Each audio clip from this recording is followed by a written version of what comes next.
İyi akşamlar.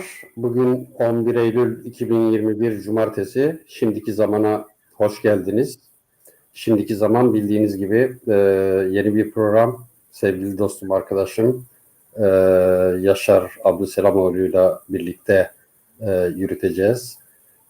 Başlamadan önce ben bir konuyla ilgili biraz duygularımı söylemek istiyorum.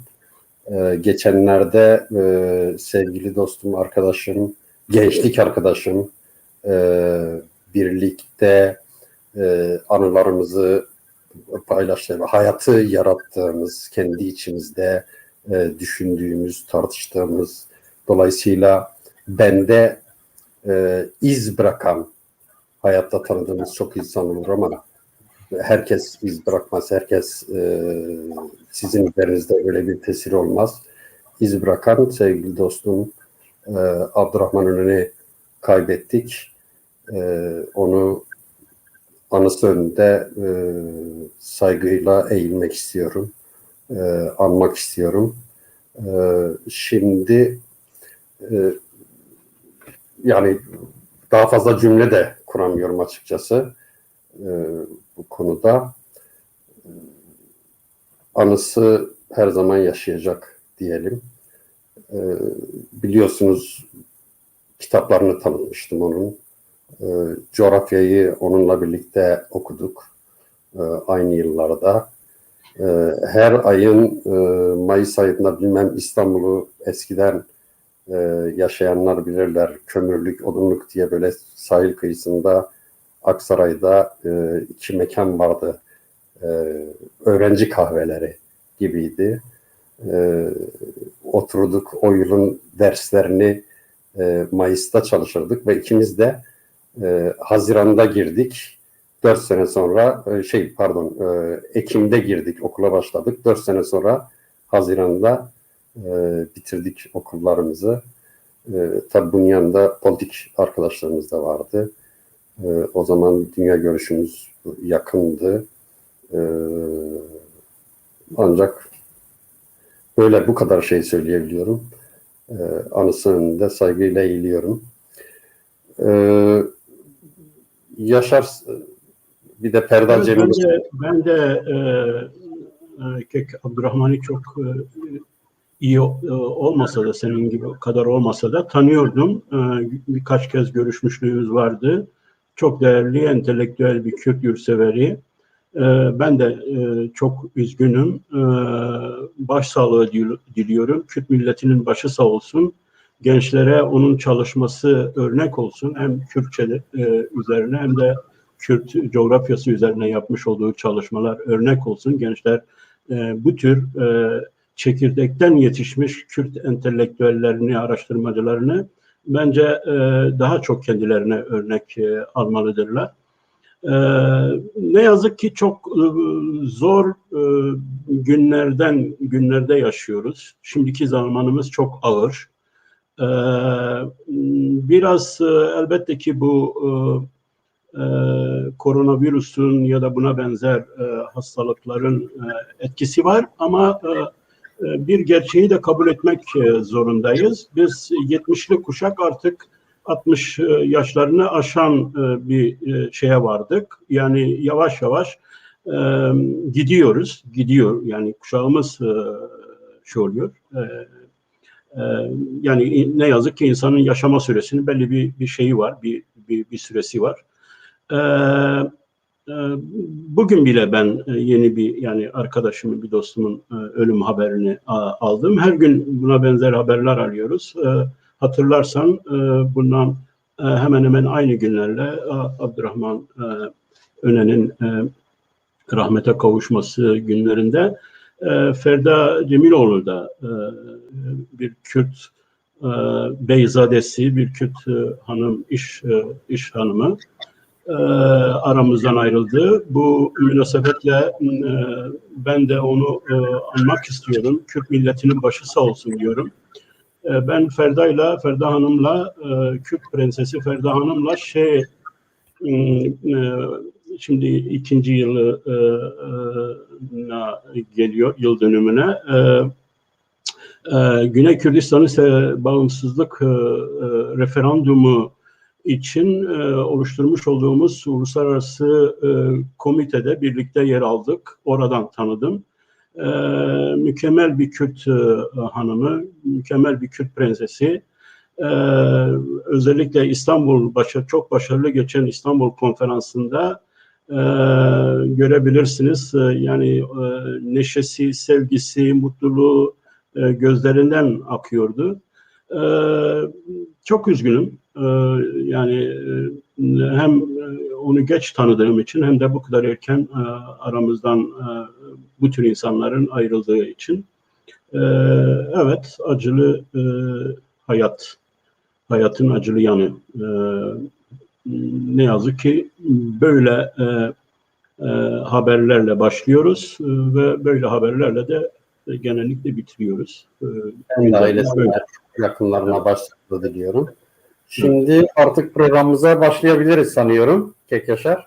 Şimdi ilk önce istiyoruz ki izleyicilerimize şimdiki zaman nasıl bir program olacak, nasıl bir program yürüteceğiz bu konuda düşüncelerimizi söyleyelim. Kısa geçeceğiz bu bölümü. Kek Yaşar, ne diyorsun? Bir de sen tabii daha önce Kürtçe programlar yapıyordun. Şimdi Türkçe bir programın yapımcısı durumdasın aynı zamanda. Bu senin üzerine evet, biraz... Bu konuya bir açıklık getirmek istiyorum. Yani ben Kürtçe programlardan Türkçe program yapmaya geçmedim. Yani benim Kürtçe programlarım devam edecek. Çarper Medya farklı düşünmezse. Ben şu anda farklı bazı çalışmalarım var. O nedenle biraz ara vermiştim. Çarper Medya'nın yönetimi reisiyle anlaşarak. Bu Türkçe program senin başlangıçtan beri, Çarper Medya'nın başlangıcından beri istediğin, birlikte yapmamızı istediğin bir programdı. Ancak ben doğrusu Türkçe program yapmaya hem 40 yıldır doğru dürüst Türkçe konuşmadığım için hem de bunu Kürtçe konuşmayı, Kürtçe program yapmayı, Kürtçe felsefe, sosyoloji konuşmayı prensip olarak bir iş edindiğim için Türkçe yapma taraflısı değildim. Ancak aynı zamanda bu tartışmaya belki bir programda ayrıyeten yer veririz. Yani bu Kürt siyasal ve entelektüel toplumu içinde Kürtçenin kaçınılmaz olarak ulus inşa için kullanılmasının bir şart olduğu, sosyolojik bir ihtiyaç olduğu, bunun için elimizden gelen öznel, iradi, entelektüel çalışmayı da yapmamız gerektiğini, ancak aynı zamanda bizim diğer kolonilerden, diğer sömürgelerden farklı olarak Türklerle, kendi sömürgecilerimizle iç içe olmamızdan dolayı nüfusumuzun, milletimizin yarısından fazlasının artık Kürtçe iletişim kuramadığı için hele entelektüel, teorik, siyasi konularda bu tür ortak iletişim dilini onlarla sağlayamadığımız için biz büyük bir açmaz içindeyiz ve bu eksikliktir. Bu eksikliği gidermek için Kürt ulusunun inşası için Türkçenin araçsallaştırmasını uygun olduğunu, rasyonel olduğunu düşünüyorum. Ancak şunu sorabilirsin, yani neden peki başlangıçta Çarper Medya'nın başlangıcında? Ben Çarper Medya'nın başlangıcından itibaren bir Kürt televizyonu, Kürt kimlikli, Kürt dilli bir televizyon olmasını, böyle bir kimlikle topluma kendisini kabul ettirmesini istiyordum. Bu nedenle başlangıç itibariyle Kürtçe dilli programların, Kürtçe programların kaçınılmaz, yani ağırlıklı olmasını istedim. Bence Çarper Medya kendisini Kürt kamusallığına kabul ettirdiği bir Kürt televizyonudur. Kürtçe bir televizyondur. Ağırlıklı olarak Kürtçe düşünce üretiliyor, düşünceler Kürtçe konuşuluyor, tartışılıyor. Ve bu artık Bu artık çarpel medyanın kaçınılmaz bir kimliği ve kaçınılmaz bir şeyi. Bu nedenle daha kendimize bir özgüvenle bir programda Türkçe yapabiliriz diye düşündüm. Özellikle Kürt insanının bilincindeki Türkiyatçı kolonyal zihniyeti dekolonyal, yani sömürgecilikten uzaklaştırıcı, arındırıcı bir çalışma için Türkçenin de şart olduğunu düşünüyorum. Seyda, sesin kapalı. Yani Türkçe kullanmak da bazen gerekiyor diyorsun. Ben bu konuda yani ekleyecek bir şeyim yok. Bunu daha önce uzun süre konuştuk zaten. Kimi programlarda bunu açmaya çalıştık. Bu konuda söyleyecek bir şey yok. Şimdiki zamanla ilgili konuşalım biraz. Nasıl bir şey düşünüyoruz? Yani her hafta tartışılan bir konuyu alacağız. Kimi zaman konuk alacağız. Konusunda uzman ya da fikrine ihtiyaç duyulan bir arkadaşımızı, birkaç arkadaşımızı duruma göre çağırabileceğiz. Şimdiki zamanda diyelim ki söz hakkını kullanmak isteyenlere, cevap hakkını kullanmak isteyenlere açık davranacağız. Şimdiki zamanı biraz daha interaktif yapmayı düşünüyoruz. Yani onun için izleyicilerimiz ihmal etmesinler, bize sorsunlar, mümkün olduğunca konuyla ilgili soruları cevaplamaya çalışacağız. Ayrıca ileride tartışılmasını istedikleri konularda bize Messenger'dan ulaşabilirler, arkadaşlarımızdan ya da numaramızla bulabilirler, sorabilirler. Tartışmak istedikleri, Kürt kamuoyunun tartışılmasında fayda gördükleri konularda sohbet havasında konuşmaya çalışacağız. Senin ekleyeceğin bir şey var mı Yaşar? Evet, iki noktada ben de senin dediklerine bir katkı olsun mahiyetinde. Elbette ki şimdiki zamanın programı amacı daha çok çalışmalarımızla, belki pratik çalışmalarla daha çok ortaya çıkacaktır ama yani neden şimdiki zaman, önce bu isimden ne kastediliyor? Yani şimdiki zaman ne demek? Bununla neyi yapıyoruz? Yani şimdiki zaman biliyorsunuz filolojide, dil bilgisinde yaptığınız zaman genellikle geçmişten devam eden ve şimdi süren eylemlerle ilgili eylemlerin zamanıdır. Tabii buradaki bizim kastımız kuşkusuz sadece dil bilgisel ya da filolojik bir tanım değil, daha çok sosyal ve politik bir tanımdır şimdiki zaman. Böyle bir mahiyeti vardır. Şimdiki zaman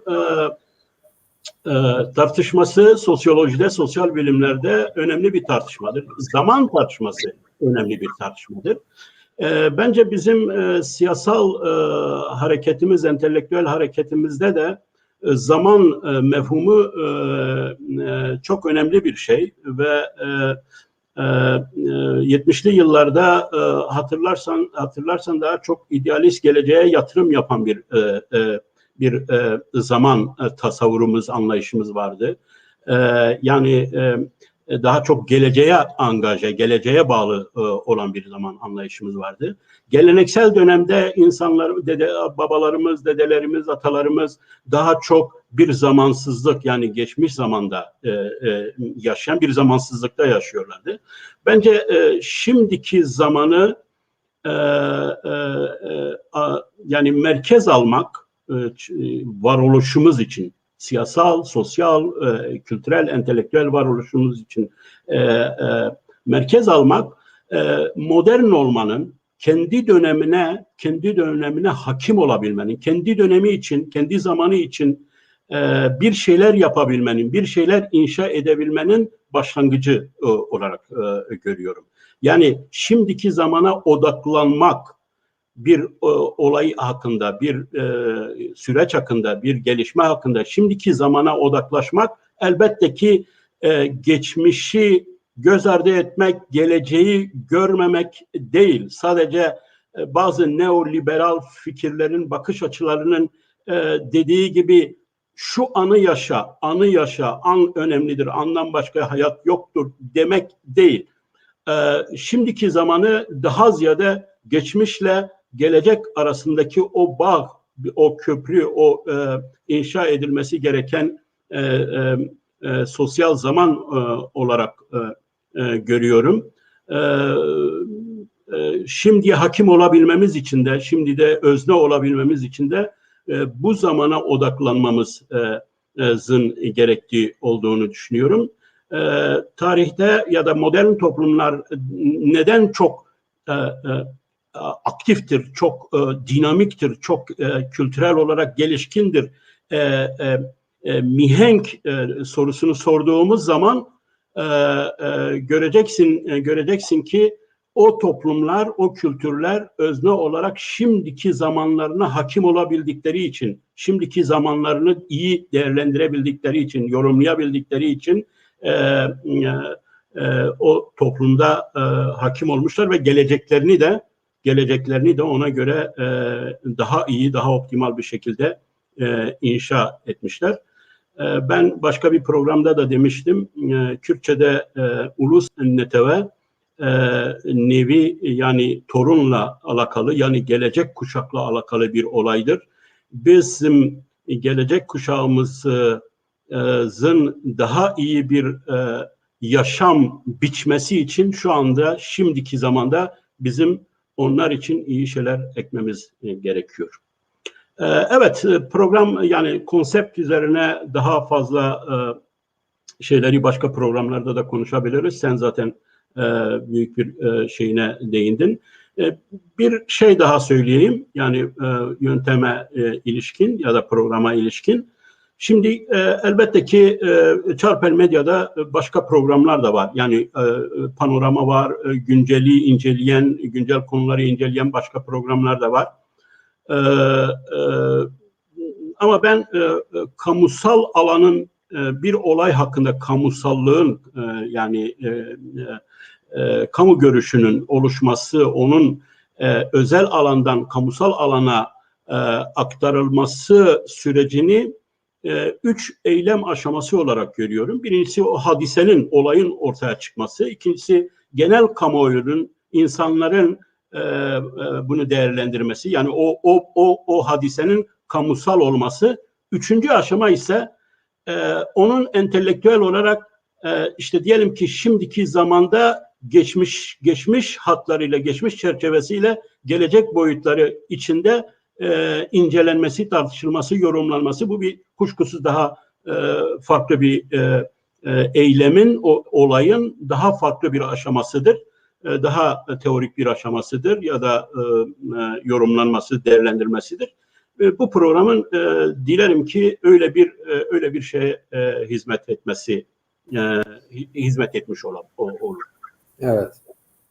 Peki şimdi belirlediğimiz gündeme geçelim. Bir de şeyle ilgili bir şey söylemek ister misin? Yarın 12 Eylül 80 darbesinin yıl dönümü.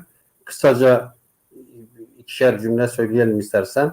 Ya keşke o soruyu sormasaydın, çünkü oradan o hayatımıza mal olan hayatımızın böyle Kürtlerle ilişkisini nasıl kurabiliriz? Kürtlerle. Evet, şimdiki zamanımızda temel kurucu rol oynayan bir darbedir, bir olaydır, bir eylemdir. Yani Türkiye Devleti biliyorsun bu 10 yılda bir, 20 yılda bir kendisine normatif devletten tedbir devletine geçer. Tedbir devleti genellikle krizlerin var olduğu, genellikle de Kürt milletiyle ilgili sorunların ağırlaştığı dönemlerde tedbir amaçlı ya önlerini almak, Kürtleri ulus olmaktan düşürmek, Kürtleri ulus olma sürecini önlemek için almış olduğu sistematik olarak böyle tedbir şeylerdir. 12 Eylül böyle bir olaydır ama bizim açımızdan bir de hani ben 12 Mart'ı yaşamamışım, yani direkt doğru olarak, o zaman çok küçük yaşaydım ama 12 Eylül'le bizim psikolojik bir bağlantımız var, bir davamız var. Yani onu saatlerce konuşmak lazım. Dilerim arkadaşlar yani ki programda şey yaparlar. Türkiye'nin 12 Eylül'ü devam ediyor. Yani 12 Eylül değişmemiştir. Türkiye demokratikleşmemiştir. Türkiye'de her zaman 12 Eylül ceptedir. Hemen çıkar. Özellikle Kürtlerle ilgili durum şu olduğu zaman 12 Eylül'ü aratacak şeyler de çıkar. Bugünkü durum da 12 Eylül'ü aratacak durumlardan biridir Kürtler için aslında.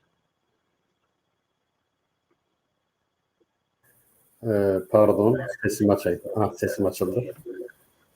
Yani beni sık sık uyarıyorlar kendinin sesini aç kapat diye. Rejiden. Unutuyorum vallahi. Birkaç ay oldu program yapmadık değil mi Yaşar? Ben birkaç ay oldu herhalde. Evet. Seninki daha kısa galiba. Benimkisi de 2 ay falan oldu. 3-4 ay oldu. Evet. Tabii bu arada yani arayan soran oldu. Yani neden yapmıyorsun? Niye program olmuyor? Aslında teknik sorunlarım vardı. Meraktan arayanlar oldu. Bir de politik dedikodudan arayanlar oldu. Yani acaba hani arkadaşlarla sorun mu var kendi arkadaşlarıyla diye. Çarpel Medya'nın yönetimiyle diye. Vallahi hiç yani sorun yok. Gerçekten teknik sorunlarımız vardı. Yani bilgisayarımın ses sistemi çalışmıyordu. Yeni bilgisayar edindik. Bu yeni bilgisayarın da ses sistemini ancak dün çözebildim yani. O da olmuyordu. Problem vardı. Bundan dolayı biraz ara verdik. Ara verdiğimiz için de şimdi hem ekran uzun süre ara verince böyle bir paslanıyorsun. Böyle bir nutkun tutuluyor. Rahat değilsin falan. Neyse. Sen de önemli bir konuya değindin. Neyse deme. Şimdi beni böyle provoke edip sonra kesip atma yani. Şimdi bu çok önemli bir konu. Bak bu çok önemli. Bu yani çok sıradan söyledin ama çok önemli bir konu. Yani 2 ay hani program yapmıyorsun hemen toplumumuzdaki refleks şu. Ya bu Sevda Yaşar program yapmadı demek ki hani bir Çarpel Medya'yla ya da ne bileyim hani arkadaşlarla bir sorun var falan. Yani elbette ki sorun var. Elbette ki sorunlar olacak. Yani her sorun olduğunda bu insanlar biz birlikte olmaktan vaz mı geçeceğiz? Yani bu korkunç bir refleks. Bu korkunç bir mantalite biliyor musun yani? Yani zaten insanların bir araya gelmesi sorunlardandır. Sorunları aşmak için bir araya gelirler. Sorunlar elbette olacak. Sorun olması değil. Sorun olurken sorundan kaçmaktır. Yani bence bu refleksi Kürt toplumsal bilincinde şey etmeden bunu bu yapı söküme yani bunu yıkmadan biz toplum olamayız. Yani Kürtler toplumsal hiçbir yapı, kurumlaşma inşa edemezler. Yani sorun oldu, şey olduk. Yani ne bileyim yani bana biraz garip geliyor. Ya evet. tabii yani bence yani ben öyle şaka yollu söyledim ama yani gerçekten aklımız nasıl üzerine yani algılarımız nasıl üzerine özel bir program.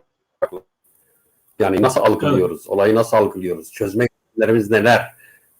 Tartışma biçimimiz ne? Zaten bugün biliyorsun konularımızdan birisi milliyetçilik ve sosyalizm tartışmaları. Yani ben tabii böyle Facebook'a uzun süredir girmiyordum. Çarpel Medya'dan dolayı geçen sene girmeye başladım. Ondan sonra program bitince çıktım. Şimdi tekrar girmeye başladım ama bu arada tabii tartışmalar orada dönüyor, şey orada dönüyor ama yani yazılanlara baktığım zaman yani gerçekten dediğin gibi sorunu algılama, sorunu tartışma yani Kürtler nasıl sorun çözüyorlar ya da çözemiyorlar üzerine ayrı bir program yapmak lazım yani. Evet o programı yapabiliriz. Ben şu anda elimde olan çalışmalardan biri dediğim şey şu anda 2 aydır üzerinde çalıştığım konulardan biri aslında yani işte Kürtlerdeki bu toplumsal bilinç, toplumsal mantalite, toplum olma bilinci bizde nasıl? Ve bu ne kadar bizde kurumlaşmaya, toplum olmaya yardımcı oluyor? Biz neden toplum inşa edemiyoruz? Yani toplumsal olanı neden inşa edemiyoruz? Bunun içinde kurumsallaşma var, bunun içinde sosyal ağların oluşması var, bunun içinde bir araya gelebilme, parti olabilme, cephe olabilme, birlik olabilme meseleleri var. Hangi alana bakarsak bak, müesseseleşme olayı, yani bütün alanlarda, biz geçmişte, bizim kültürümüzde tabii ki geçmişte cemaatleşme olayı çok güçlü bir olay. Yani biz diyebilirim ki Orta Doğu'da, Doğu'da cemaat olayını en iyi sağlam mobilize yapan kültürlerden biridir bizim kültürümüz. Ama toplumsalı inşaya geldiğinde orada birey var, orada özne var, orada farklı bir mantalite var, anonimlik var. İlle de kişisel ahbap, dost ilişki, göz göze ilişkisi yoktur. Orada daha soğuk bir ilişki tipi var, yani kurumsal. Biz o ilişki türüne dayalı olarak toplumsalı inşa edemiyoruz. Bu toplumsal dediğim zaman işte bunun içine her şeyi katabilirsiniz. Ulusu katabilirsiniz, kimliği katabilirsiniz, devlet olmayı, parti olmayı, müessese olmayı, kurum olmayı, bütün bunları katabilirsiniz yani. Evet, işte yani dedin ya yani işte sorun var, refleksimiz bu. Sorun var, demek ki Çarpel'den ayrıldılar, diğeri ayrıldı.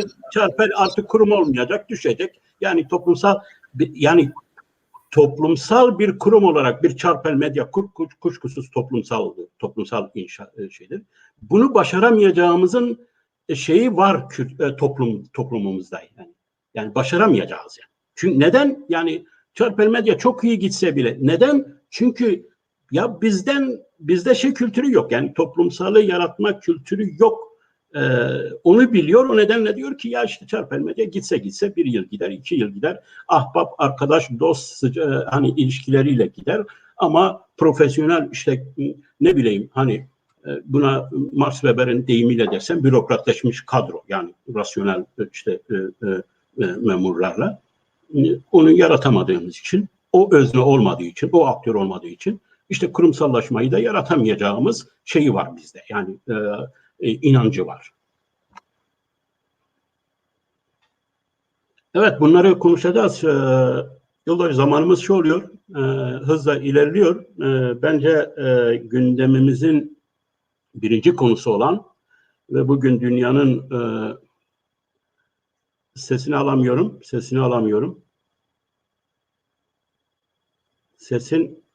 Sesin gelmiyor şimdi. Sesin kapalı.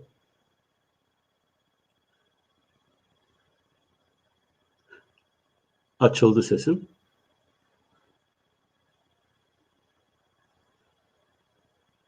Seyda,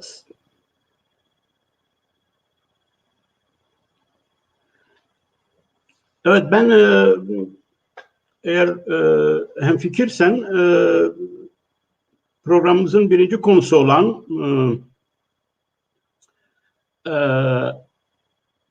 Seyda, reji çıkış yap, tekrar gir dedi. Sesin bozuldu galiba denilmiş.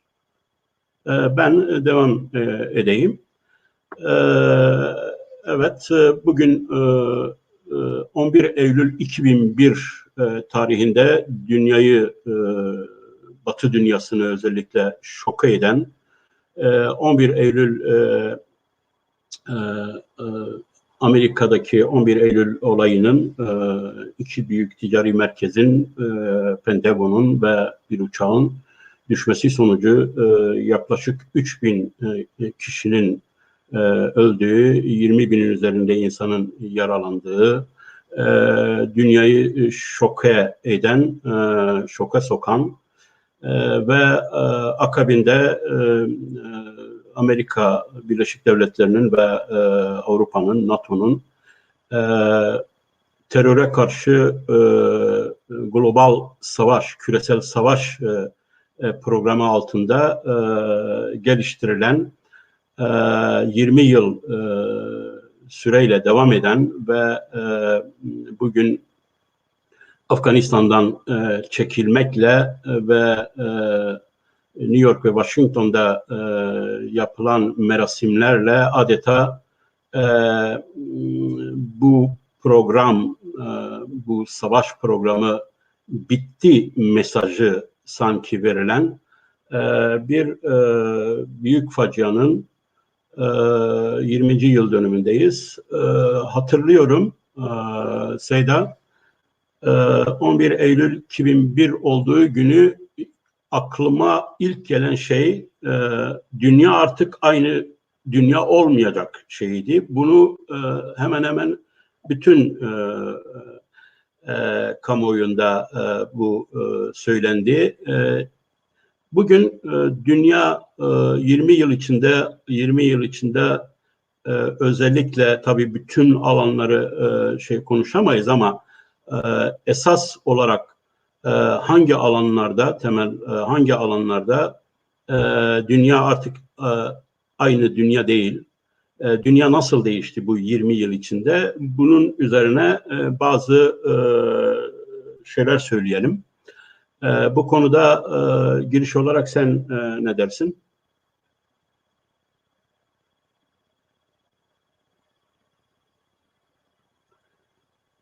Ses gene yok. Sesin gelmiyor.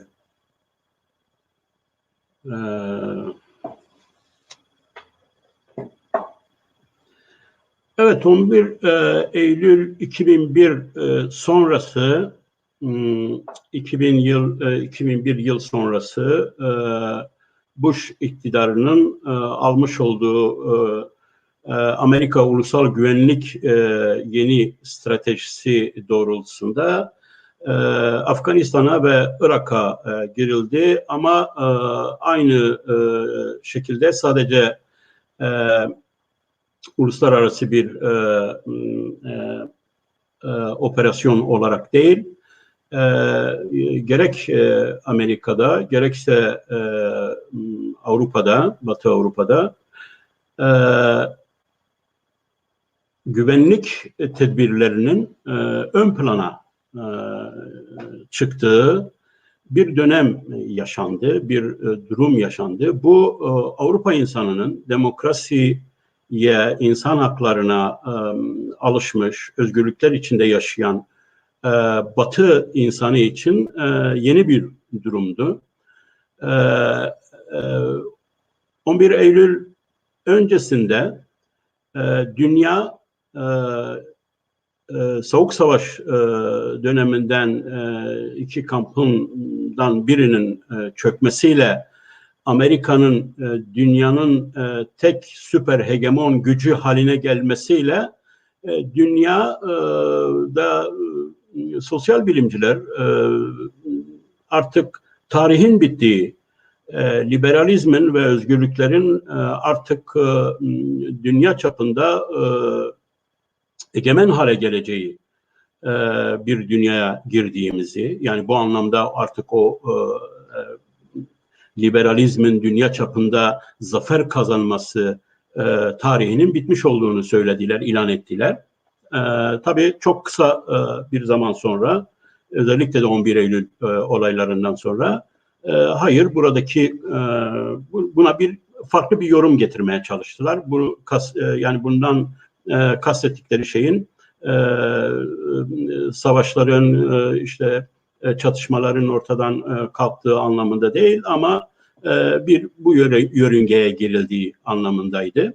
Şimdi 11 Eylül güvenlik stratejisi, dünya güvenlik stratejisi ve küresel savaş, teröre karşı küresel savaş aslında bu tarihin bitimini askıya aldı. Yani bir anlamda liberalizmin dünya çapındaki zaferi stratejisini ya da böyle bir anlayışı. İlk 11 Eylül 2001'in ilk önemli etkilerinden biri Batı dünyasında özgürlüklerin kısıtlanması, güvenlik önlemlerinin, güvenlik tedbirlerinin ön plana çıkarılarak toplum içinde bunun yaratmış olduğu etkilerdir. Bunun çok değişik sosyolojik incelemeleri var. Toplum bu tedbirlere nasıl tepki gösterdi, nasıl adapte oldu, nasıl karşıladı? Bu bizim açımızdan da son derece önemli bir konudur. Bize yönelik de, bizim özgürlüklerimize yönelik de her gün tedbir manalı, güvenlik manalı, terör patentli önlemler alınır. Biraz önce dediğimiz gibi 12 Eylül böyle önlemlerden biriydi. Daha sonra çözüm süreci sonrasında bugünkü iktidarın geliştirmiş olduğu güvenlik stratejisi özellikle Suriye ve Irak'a girişlerle Kürt sözüm ona terörizme karşı vermiş olduğu mücadelenin jeopolitik bir stratejiye dönüştürülmesi yine buna benzer bu mahiyette bir tedbirdi. Burada kıyaslamalı olarak Batı insanının güvenlik tedbirlerine vermiş olduğu tepkiyle bizim insanlarımızın ya da Türkiye'deki vatandaşların ve Kürtlerle Türklerin vermiş olduğu tepkilerin kıyaslanması çok önemli bir konu olduğunu düşünüyorum ve bu açıdan 11 Eylül olaylarının değerlendirilmesinin Kürtler açısından sadece bir Amerika, bir dünya değerlendirmesi değil, aynı zamanda kendimizle ilgili bir konunun değerlendirmesi olduğunu düşünüyorum. Batı'da da sosyolojik incelemelere göre nüfusun %40'ın üzerindeki bir kesimi bu tedbirleri kabul edip gönüllü olarak bu tedbirlere adapte olduğunu gösteriyor. Ama %50'nin üzerindeki bir kesim ise bu tedbirlerin orantısız olduğu, yani bu ölçüde bir tedbirin aslında teröre karşı bir mücadelenin stratejisi olmaktan ziyade bir iktidar devlet ruhunda var olan bir despotizmin, bir oryantalizmin, bir insanları kontrol etme, insanları gözetim altında bulundurma, onlar hakkında bilgi toplama, bilgi alma ve onlar üzerinde hegemonya kurma iştahının, eğiliminin bir dışa vurumu olduğu dile getirildi ve buna göre de değişik alanlarda tepkiler, rasyonel tepkiler meydana konuldu. Yani medyada, muhalefette insanların özgürlüklerinin kısıtlanmasına karşı çeşitli sivil toplum eylemlerinde bunlar gösterildi.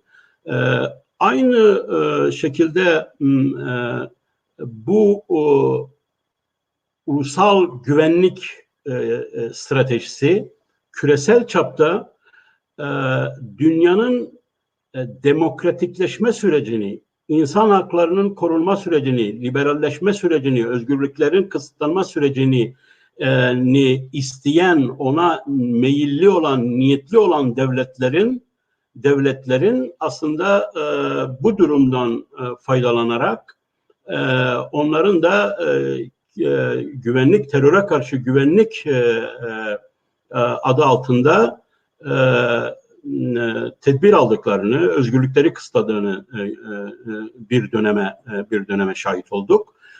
Bu konuda özellikle Türkiye'nin diplomatik çıkışı ve siyasi çıkışı son derece önemlidir. Buradaki bu farkı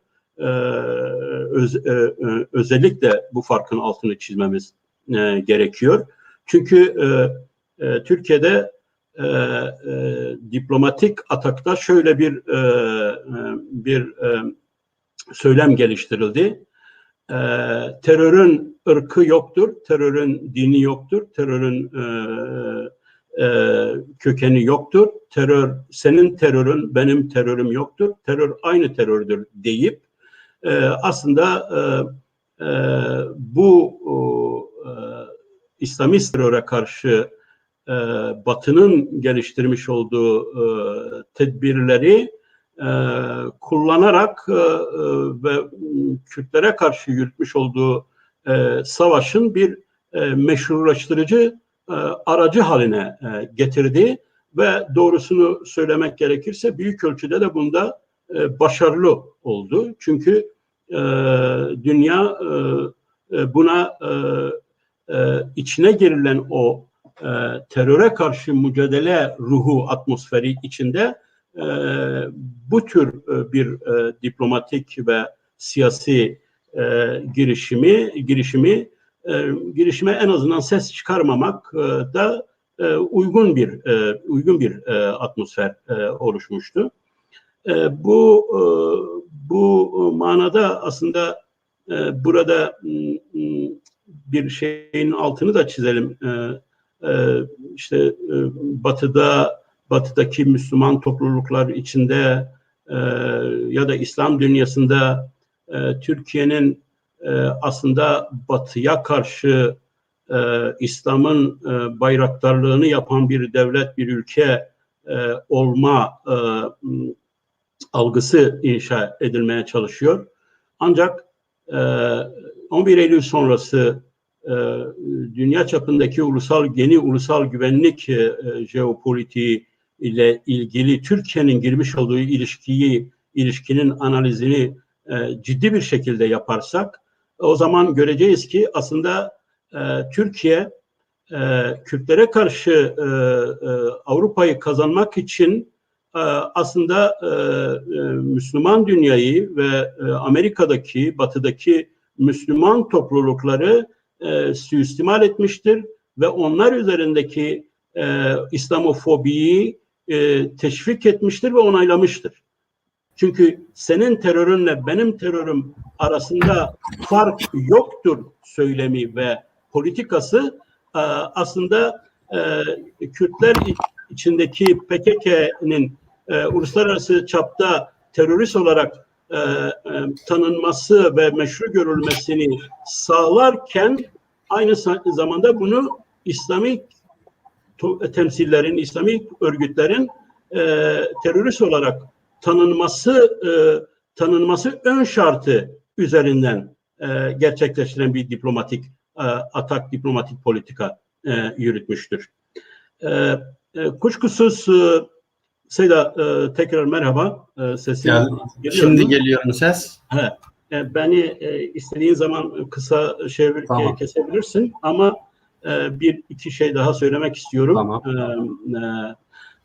Birincisi üçüncü nokta gerçekten 11 Eylül sonrası bunu kabul etmek. Biz bunu Kürt olarak fazla belki gündemine tutmadık, tartışmadık, konuşmadık. Çünkü bizim Kürt kimliği diye, onun uluslararası meşruiyeti diye bir davamız, bir derdimiz var. Biz onun peşinde koştuk ve bu nedenle bu Batı dünyasındaki 11 Eylül'den sonra İslami toplumlara, Müslüman toplumlar üzerindeki İslamofobinin artan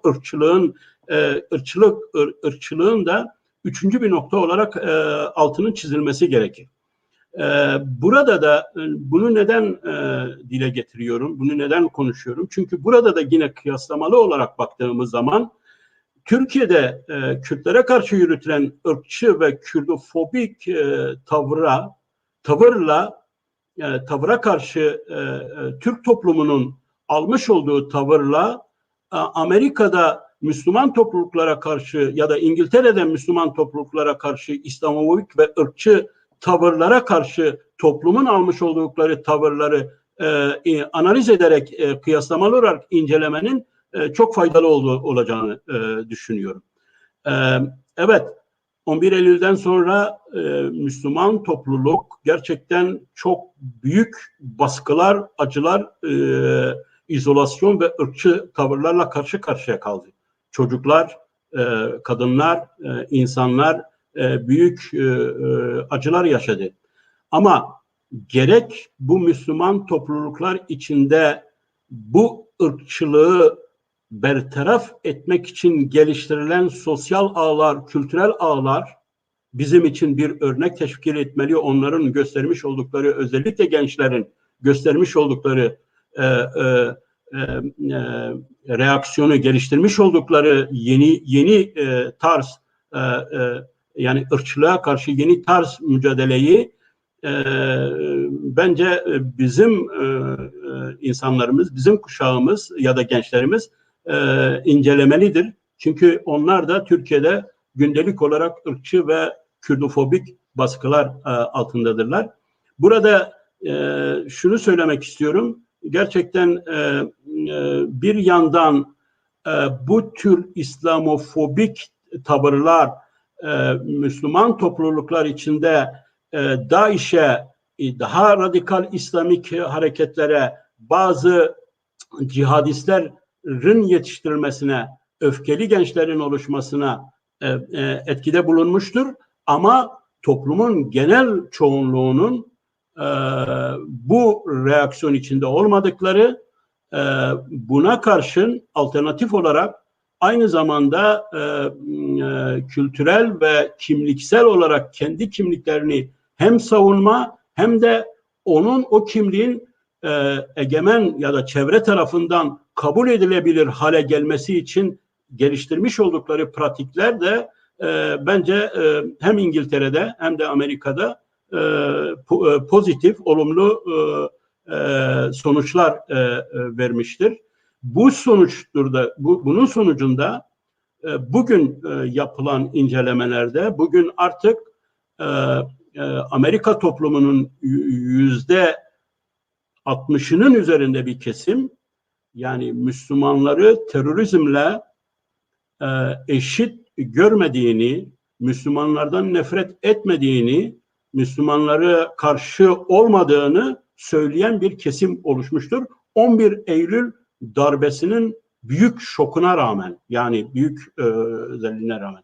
Yani şunu söylemek istiyorum. İlle de terörist bir halkın içinden bir terörist örgütün çıkmasıyla o halkın tamamen ırkçı ve düşman gösteren bir toplumsal kabulün ille de yani kaçınılmaz olarak görmeyelim. Yani bunun kaçınılmaz bir şey olduğunu görmeyelim.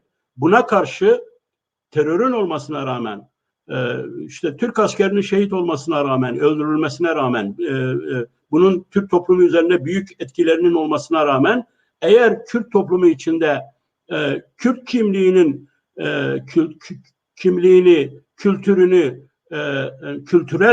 yani Kürt benliğinin sunumunu, toplumsal sosyolojik sunumunu pozitif bir şekilde, kültürel bir şekilde yapabilecek şeyleri, kurumlaşmaları, tavırları, projeleri geliştirebilirsek, biz de Türkiye'de hem kendi halkımız içinde onun kendilerine Kürt olarak, kimlik olarak güvenleri için, hem de bunun Türk toplumu tarafından, en azından önemli bir kesimi tarafından kabulü için mekanizmalar geliştirebiliriz.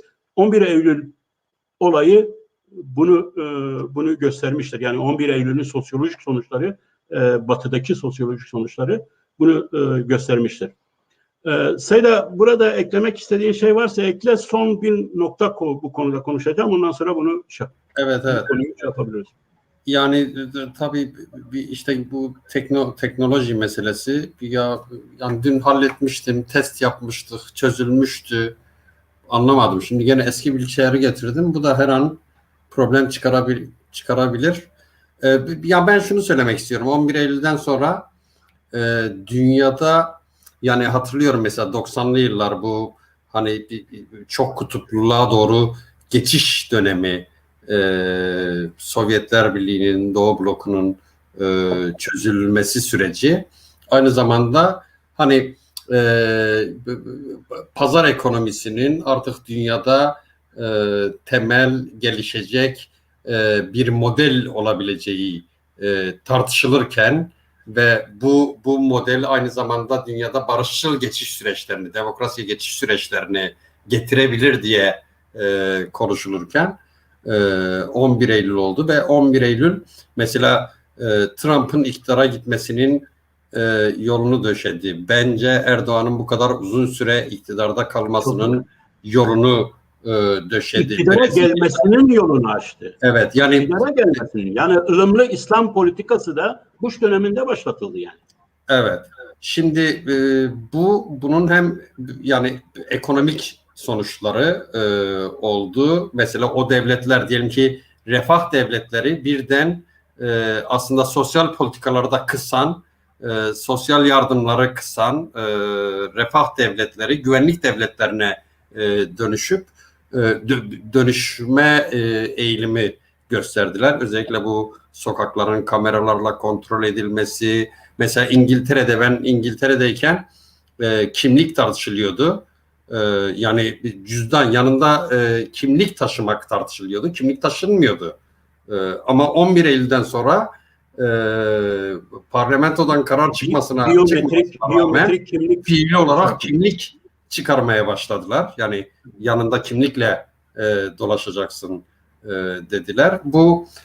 Bunun hem yani sosyolojik sonuçları oldu tabii. Yani insanların, o Batı dünyasındaki insanların İslam'la ilgili, İslam'a hedef göstererek sosyolojik bir şeyi de hazırladı. Sosyolojik bir mekanizmayı da hazırladı. Belki yeni yeni bu şeyle, yani bu ben dijital modernizm dediğim, dijital çağ dediğim şeyle yavaş yavaş bu aşılıyor. Çünkü dünya aynı zamanda ondan sonra hızlı bir şekilde dijital bir şeye dönüştü. Yani dijital bir ilişki ağına, bir farklı bir tarza dönüştü. Sonuçları ne olur bilmem. Mesela 90'lı yıllarda diyelim ki New Social Movement, yeni sosyal hareketler konuşuluyordu. Demokratikleşme ile ilgili nasıl şey yapacağı, nasıl geliştirilebileceği, nasıl toplumsal hareketlilik yaratılabileceği, sivil hareketler konuşuyordu. Ama şeyden sonra birden, yani ben hatırlıyorum mesela 90'lı yıllarda yazdığım yazılarda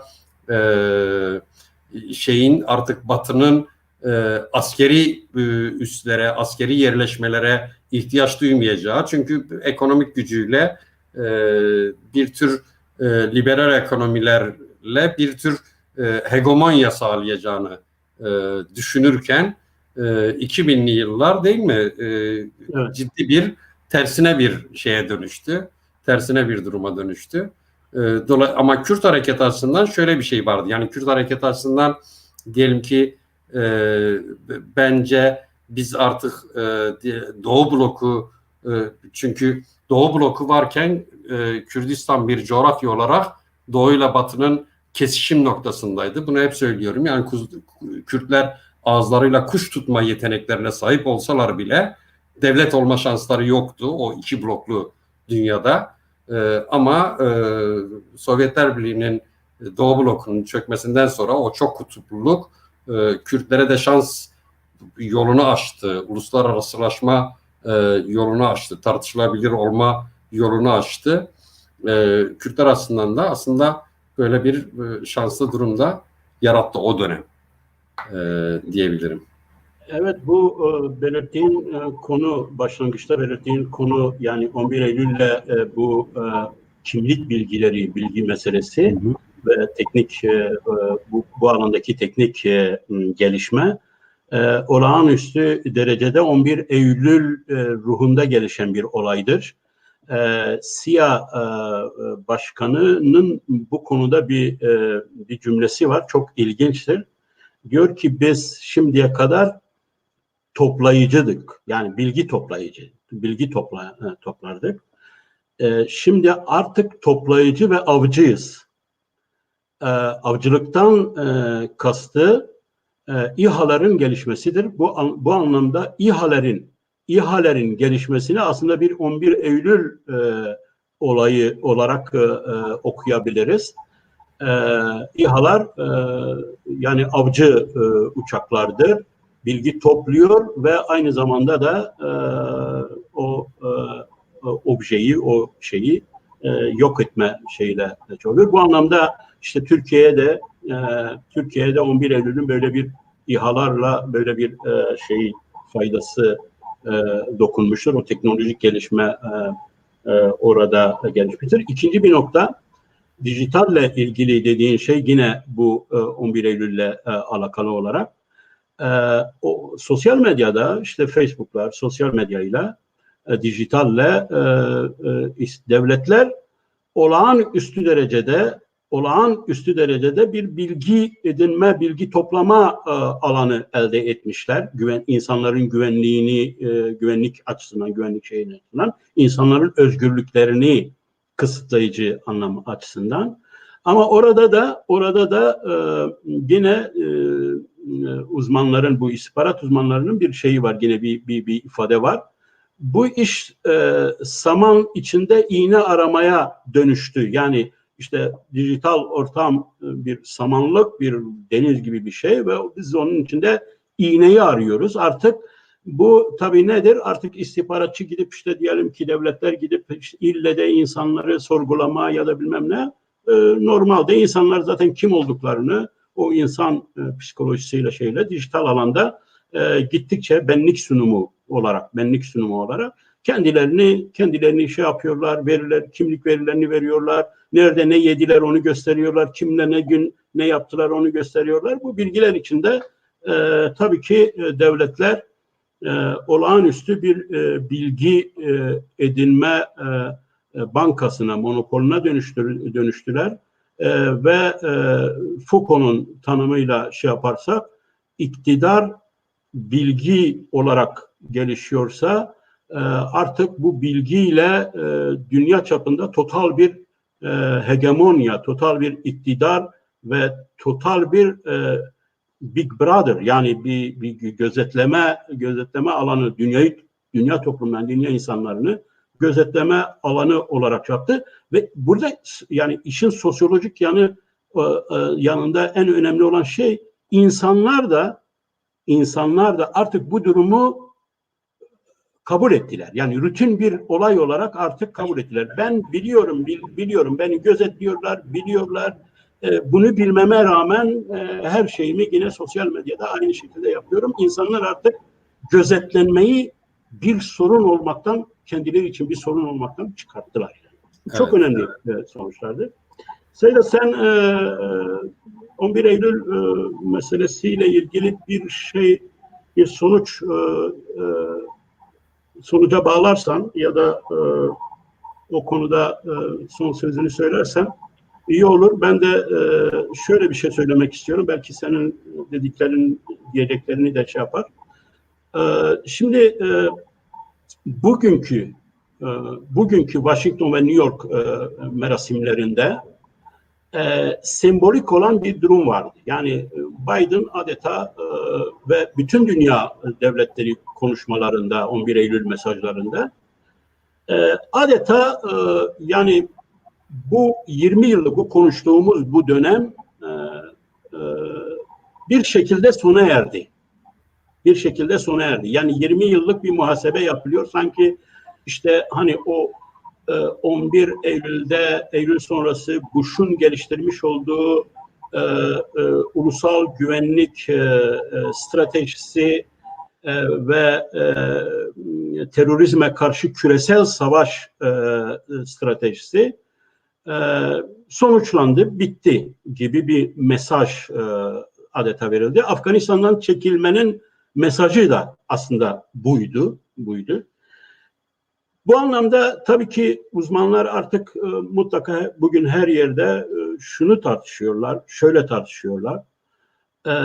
İyi de yani 20 yıl sonra bu ulusal güvenlik meselesinde ve özgürlüklerin yeniden sağlanması meselesinde Amerika ve Batı önüne koymuş hedeflere ulaştı mı, ulaşmadı mı?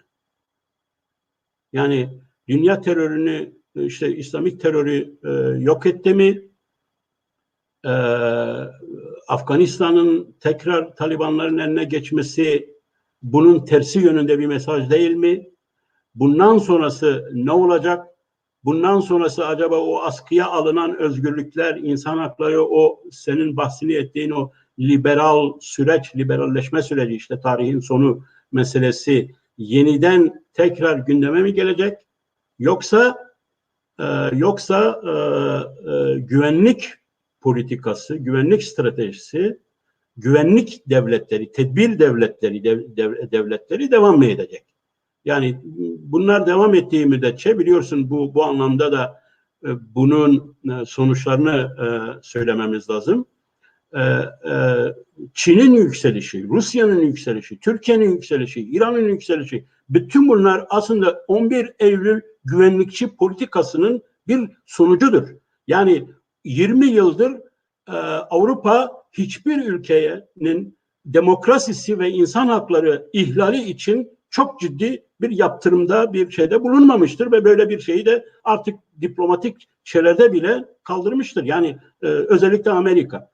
Bundan sonra Amerika acaba Talibanların iktidara gelmesiyle bu güvenlikçi politika sonuç vermedi, amaçladığımız hedeflere ulaşmadı. Bundan sonrası demokrasinin yükseltilmesiyle bu ülkelerde, bu İslam dünyasında işte Arap Baharı dönemindeki gibi işte şeyin özellikle Obama'nın sonradan uygulamaya çalıştığı işte ılımlı İslam'ın geliştirmesi, sivil toplumun inşa edilmesi, bu ülkelerde inşa edilmesi gibi bir politikayla acaba biz güvenliğimizi daha iyi sağlayıcı bir yere gidemez miyiz? Yani bence şu anda Amerika'nın ve Batı'nın şöyle bir dilemi var, şöyle bir sorunu var.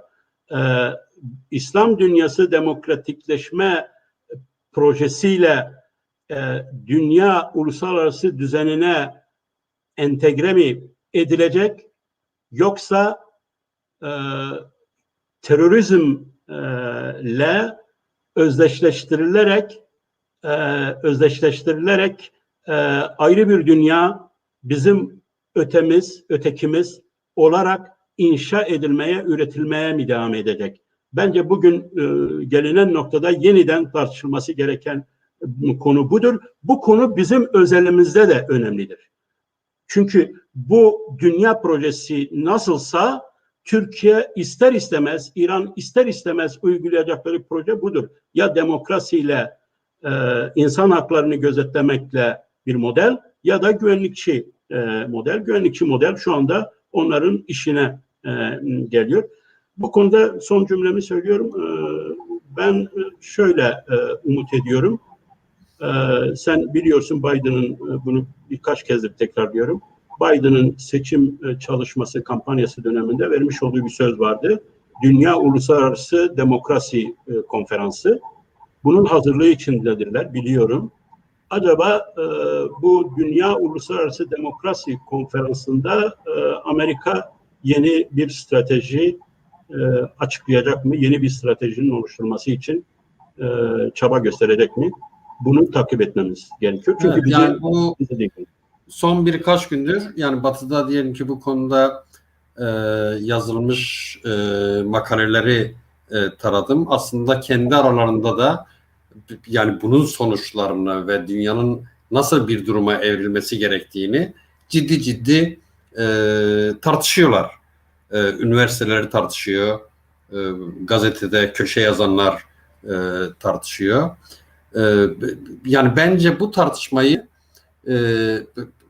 bana sorarsan liberalizmin kriziyle birlikte tartışmaları gerekir. Yani o hani diyelim ki iki bloklu dünyada refah toplumu olarak kurguladıkları ve sonradan gelişen bu mekanizma şimdi aslında içinden kapalı rejim, güvenlikçi, kapalı rejim, adi ırkçılık diyeceğimiz yani şeyi post-truth deniyor ya şimdi evet, çeviremiyorum. hakikat Evet, böyle bir mekanizmayı yaratan içine kapalı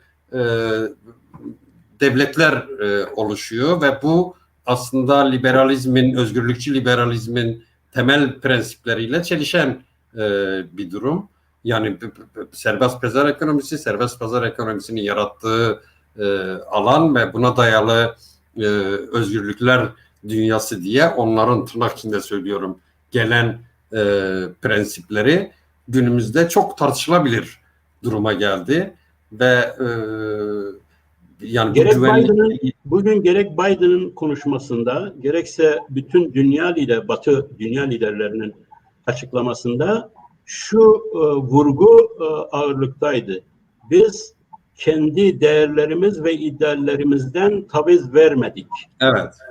Bu ön plandaydı ama bunun söylenmesi ben sosyoloğum, kusura bakma analizini yaparsam bu söylemin, bence aslında biraz verdik demeye getiren bir olaydır. Yani tedbirlerin, özgürlüklerin önüne geçtiğini, bu nedenle de dünya jeopolitiğinde bir sarsılmanın olduğunu. Yani demokrasi sadece Batı için ya da Amerika için sadece bir yaşam tarzı, yaşam felsefesi değil.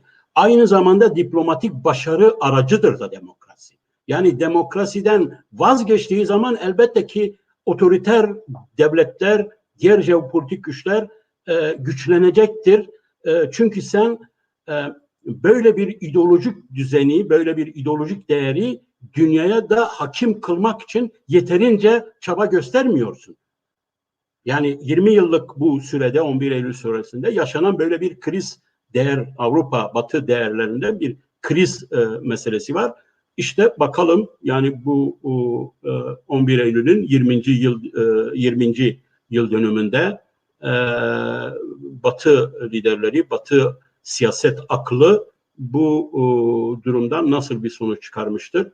Biliyorsun Amerika'nın dünya hegemonyası ve Çin'in yükselişini durdurma, Rusya'nın yükselişini durdurma meselesi önemli bir jeopolitik meseledir. Ama bu aynı zamanda dediğim gibi bir ideolojik meseledir de.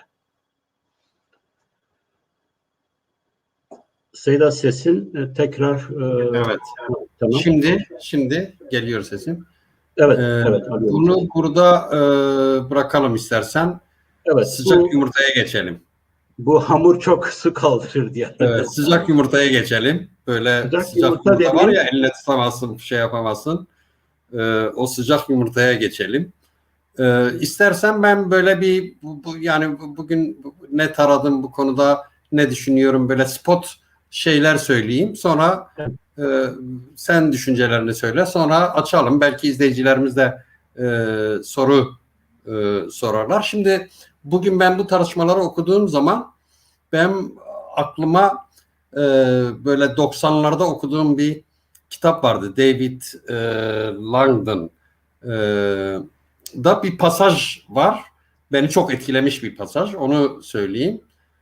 İngilizce'de biliyorsun coding var. Kod şifre demek. Decode evet. Şifre çözücü demek. Evet. Diyor ki pasajda ben konuştuğum zaman kendi kodlarımla konuşuyorum. Yani kendi şifrelerimle konuşuyorum. Evet. Ama sen beni dinlediğin zaman sen beni kendi kodlarınla dekod ediyorsun. Yani kendi kodlarınla, kendi şifrelerinle beni çözüyorsun. Dolayısıyla benim kodlarımla senin kodların aynı olamayacağı için, çünkü iki farklı insanız, iki farklı kültürel arka planımız var, iki farklı okuduğumuz düşünce sistematiğimiz farklı olabilir pekala. Dolayısıyla beni çözdüğün zaman, kendi kodlarınla çözdüğün zaman aslında o benim kodlarım olmadığı için o benim söylediklerim senin kodlarınla çözdüğün senin yeni kodların oluyor. Yani senin nasıl anladın oluyor. Dolayısıyla diyor mesela Marx, yani kendi içinde bir mantığı var. Kitaplar silsilesi yapmış ama 500 tane Marksist grup var. Evet. Onu farklı algılayan ya da Kur'an, değil mi? Tek bir kitap ama 500 tane farklı İslamik grup var. Onu farklı yorumlayan, farklı bakan, farklı tartışan.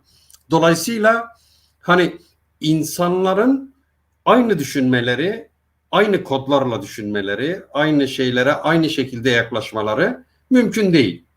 Şimdi bizde hani demin dedik ya, yani algı konuşmamız lazım. Algıyı tartışmamız lazım. Şöyle bir şey oldu. Biz insanları biraz yani Kürt kadroları olarak eski Kürt kadroları diyelim, Evet. yaşı geçmiş. Geçmişi Evet, kesme şekerler topluluğu gibi düşünüyoruz. Yani hani köşeleri belli, şekli belli, birbirine benzeyen, hatta bile ayrılıkları konuşulacağı zaman ya kaka ayrılık önemli değil. Şimdi onları söyleyip derinleştirmeyelim. Birlik noktalarını öne çıkaralım. Halbuki ben şöyle düşünüyorum. Yani ayrılık noktaları bilinmeden birlik noktaları öne çıkarılamaz. Herkesin ayrılık noktasını, herkesin ne düşündüğünü kendi çapında ifade etmesi, kendisini anlatması ve bizim de kendimize anlatmamız lazım. Onun için bu tartışmaları okuduğumda yani aslında çok seviyeli yazı yazanlar da var, e, kafa yoranlar da var ama böyle bir küfürbazlar e, şeyi grubu da var. Yani o küfürbazlara çağrım hepimiz aynı düşünmeyebiliriz yani. Bir de şöyle bir şey oldu. Yani hani var ya o reklam e, e, annem beni milliyetçi biliyor, Kürt milliyetçisi biliyor ama ben sosyalistim annemin haberi olmasın gibi bir reklam vardı hani. E, başka bir şeyde, başka bir konudaydı da böyle çevirebiliriz. Yani şimdi e, bir hegemonik durum da yaratılmaya çalışıyor. Yani adam sosyalistim demeyecek mi ya? Yani bunu tartışmayacak mı? Bunun ne düşündüğünü şey yapmayacak mı? Yani farklı düşünebiliriz. Farklı düşünmek zenginliktir. Bu zenginliği korumalıyız. Tartışmak iyi bir şeydir. Kürtlerin kendi gündeminin olması iyidir. Yani yeter ki tartışsınlar, yeter ki kafa yorsunlar Kürt kadroları. Ama diğer taraftan şöyle bir sorunumuz var. Yani şimdi Kürt hareketinde iki temel kesim var. Yani birisi yani doğrusu HDP'ye de Kürt hareketi diyorum. Yani Kürtlerden oluşmuş bir hareket olarak Kürtlerin yürüttüğü, temel olarak Kürtlerin yürüttüğü bir hareket olarak iki temel kesim var. Birisi Türkiye'ci kesimdir, birisi Kürdistani kesimdir. Şimdi o Kürdistani kesim içerisinde milliyetçiyim diyeni var. O milliyetçilerin yani bence kendilerine göre ayrı ideolojik kimlikleri de vardır. Belki sosyal demokrati vardır. Ne bileyim şeyi vardır. Sosyalisti vardır. Yani nereden o milliyetçiliği nasıl ona göre yorumluyorum? Çünkü HDP dışındaki kesimlerin örneğin referandumdaki yani Güney Kürdistan'daki referandumda tavırları ortaktır. Yani ayrı bir şey söylememişlerdir. Mesela Kürt bayrağı ile ilgili şeyleri e, tavırları ortaktır. Eyraküp'e yaklaşım biçimleri e, ortaktır. Yani ortak ulusal duyuşları var. Kürdistan'dan bakıyorlar, kendi coğrafyalarından bakıyorlar ve kendi coğrafyalarının e, çıkarları bağlamında bakıyorlar. Bir bunu tespit edelim. Onun için şimdilik ben burada bitireyim. Bence agresif davranılmaması gerekir. Farklı düşüncelerin dinlendirilmesi gerekir. E, söylenilmesi gerekir. Ve ayrıca bu yani ben Kemal abinin yazısından diyelim ki şöyle bir şey de çıkarmadım. Yani stratejik bir başka yol mu arıyor acaba diye bir şey de çıkarmadım o yazıda. Sadece o Kürt milliyetçiliğinin bence günümüz dünyasında, günümüz Kürt kadroları arasında bir ideolojik hegemonyası var bence. Bir şeyden dolayı, Güney Kürdistan'dan dolayı, devletleşme olasılığından dolayı böyle bir ideolojik hegemonyası var ve bu hegemonya içerisinde birisinde çıkıp ya ben de sosyalistim yani milliyetçi değilim ama bence aslında duruş yeri e, Kürdistan'dır. Kürdistan'dan dünyaya bakıyor. Kürdistan'dan olayları yorumluyor. E, yani Kürt hareketi içindedir. Kürdistanlı sosyalisttir diyeyim bitireyim. Evet ama yani bu tespit bizi şeye götürmüyor. Yani bu tartışma neden çıktı? Bir ihtiyaca mı cevap veriyor şu andaki bu tartışma? E, Yani eğer vermiyorsa yani bu sadece yapılış tarzıyla ilgili değil. Yani işte hani dediğin gibi e, küfürler falan. Ben aslında o dediğin başlangıçta dediğin şey benim için çok ilginçtir. Çünkü sosyolojik bir konudur. Yani senin dediğini ben kendime indirgemem. Yani benim şeyime indirgemem meselesi. Bu iletişimsel dil konusudur.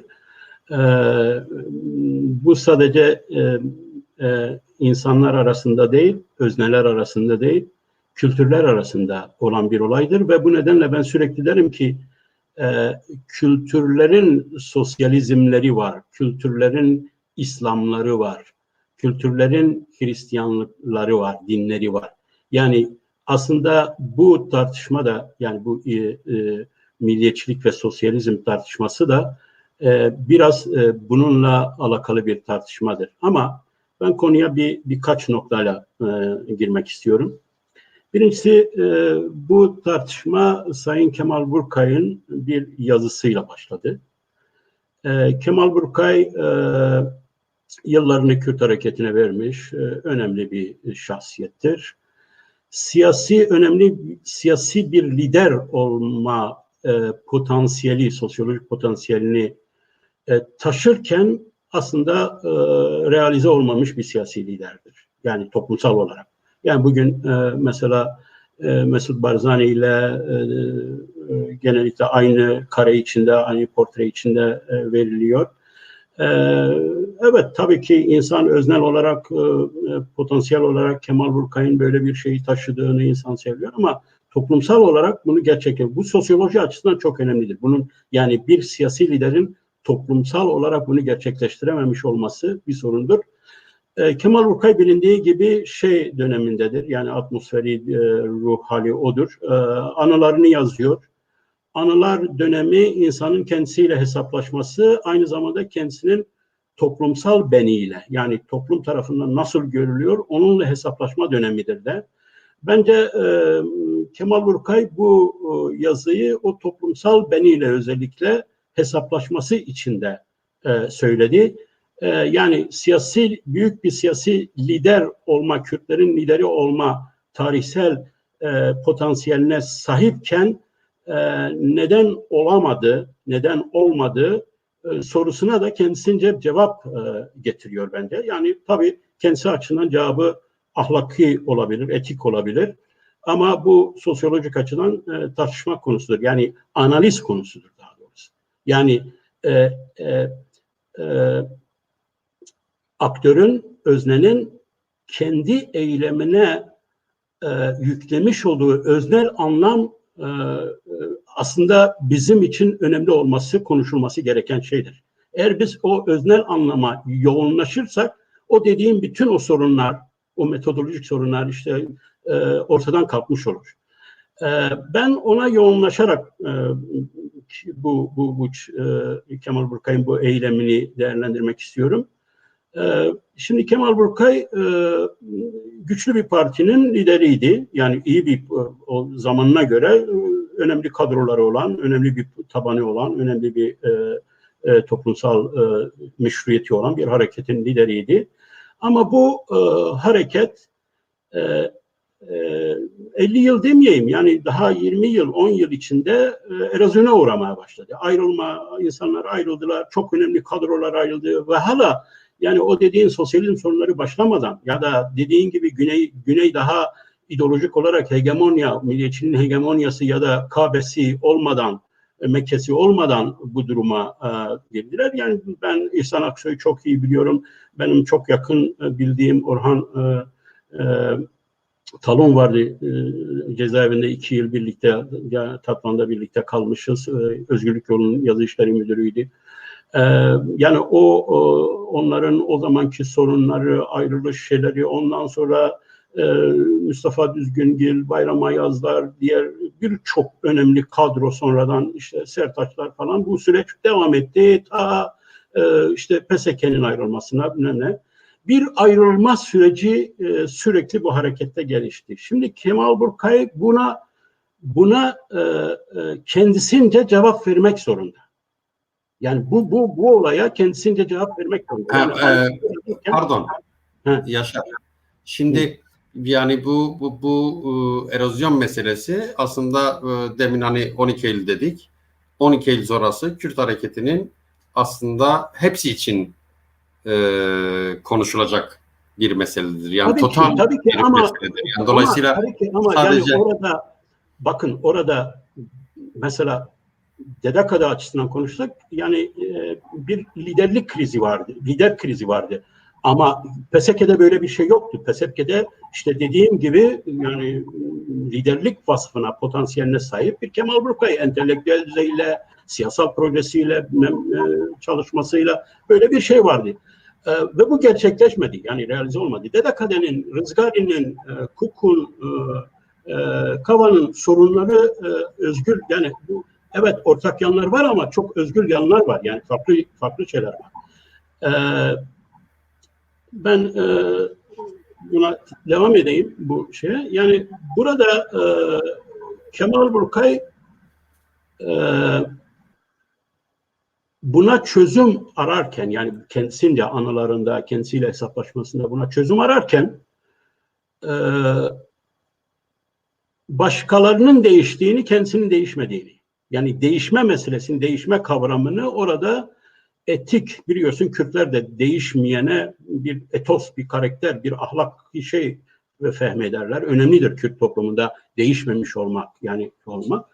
Bu değişmeme kavramıyla olayı çözmeye çalıştı ben. Yani psikolojik olarak böyle ifade edebilirim. Bence bu sorun Kemal Burkay'ın kendi sorunu.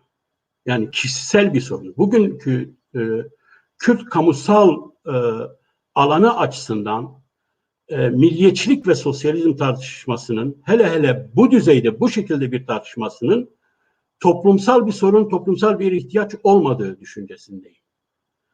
Ve neden bu öznel durumu söylüyorum? Çünkü yanlış bir şekilde, ya bunun başka bir elin olduğunu bu tartışmada, burada başka bir takım hani oyunların arandığını, yok efendim işte hani HDP ile ya da devletle bazı ilişkiler, ben sosyoloğun böyle bir şeyin hele Kemal Burkay'ı tanıdığım ölçüde de böyle bir şeyin olmadığını düşünüyorum. Bu nedenle bu konuya bu şekil bir yorum, yani analiz getirmek istiyorum. Şimdi peki neden yani ben değişmedim ama milliyetçiliğe şey yapıyor? Şimdi Kürt milliyetçiliği aslında düşünsel sistematiği olan böyle bir ideolojik formasyon, teorik bir formasyon değildir. Yani bir sosyalizm gibi bir ideolojik formasyon değildir. Bizim Kürt milliyetçiliğimiz şu anda pratik rasyonalite, yani pratik akıl bir milliyetçiliktir. Daha ziyade gündelik yaşam içinde karşılaştığımız, Kürtlüğümüzle ilgili karşılaştığımız sorunlara çözüm bulabilme, pratik çözüm bulabilme sorunlarıdır. Biz bu şekil gidiyoruz. Yani işte bildiğin işte diyelim ki Aryanizm gibi ya da bilmem Turanizm gibi bilmem ne gibi geliştirilmiş düşünsel sistematiği olan Ziya Gökalp'ın kurduğu, bilmem neyin kurduğu böyle bir düşünsel sistematiğimiz yoktur. Aslında burada şunu da belirtmek istiyorum. Yani Rebaza Barzani mesela denilir Barzanicilik için. Aslında Barzanicilik ideolojik bir formasyon değildir. Bu burada Rebaz kavramını da ben yerinde kullanıldığını zannetmiyorum. Buna Barzani etosu, Barzani etiği demek çok daha yerinde bir şeydir. Varoluşsal, fenomenolojik bir kavramdır. Kürtler içinde bu Salahaddin'den beri, belki de Demirci Kava imgemizden beri devam eden bir peşmerge ruhudur. Peşmerge, yani hayatın varoluşu için bir etik insanın etik davranışıdır. Bu Kürtler içinde çok güçlü bir etostur. Büyük Kürt geleneksel liderlerinin hemen hemen tümünde, merkazlarının tümünde, camilerinin tümünde devam eden böyle bir etos var, bir Kürtlük etosu var. Bu Kürt milliyetçiliğinin bugün sosyal medyada gördüğün Kürt milliyetçiliğinin de en çok rağbet ettiği şeydir aslında. Yani burada milliyetçilik denilen şey böyle pratik bir milliyetçiliktir. Ama bu milliyetçilik şu anda fonksiyoneldir. Yani bir iş görmeye başladı. Ben bunu söyleyeyim. Yani bundan 3 hafta önce Panorama'da yapmış olduğumuz bir şeyde söyleyeyim. Gördük yani işte bir kadın kalktı Türk televizyonunda bir Kürt hanıma hakaret etti. Kürt milleti neredeyse ayağa kalktı. Yani bunu sağlayanlar bu işte dediğimiz bu Kürt milliyetçileridir. Bir Kürt kamusallığı oluştu. Bir Kürt kamusallığı oluştu. Dersim yandı, Kürt kamusallığı mobilize oldu ve gerçekten artık siyasi bir faktör olarak bu kamusallık, bu Kürt milliyetçiliğinin motoru olduğu bu Kürt kamusallığı artık Türk siyasetini de şey etmeye, yani tavır almaya, etkilemeye başladı. Böyle bir şeyden şimdi biz birden Kürt kamusallığı içi, Kürt içi bir soruna düştük. 3 haftadır işte milliyetçilik mi, sosyalistlik mi? Bence bu sosyolojik açıdan fonksiyonel bir Kürtlerin kamusal alanının yapılanması, inşası için fonksiyonel bir tartışma konusu değil. Sünni bir tartışma konusudur. Dediğim gibi Kemal Burkay'ın kendi özel sorunuyla ilgili bir şeydir. Ama Kemal Burkay elbette ki sosyal medyada bunu dile getirme, kendisi açısından dile getirme hakkına sahiptir. Bunu yapmıştır.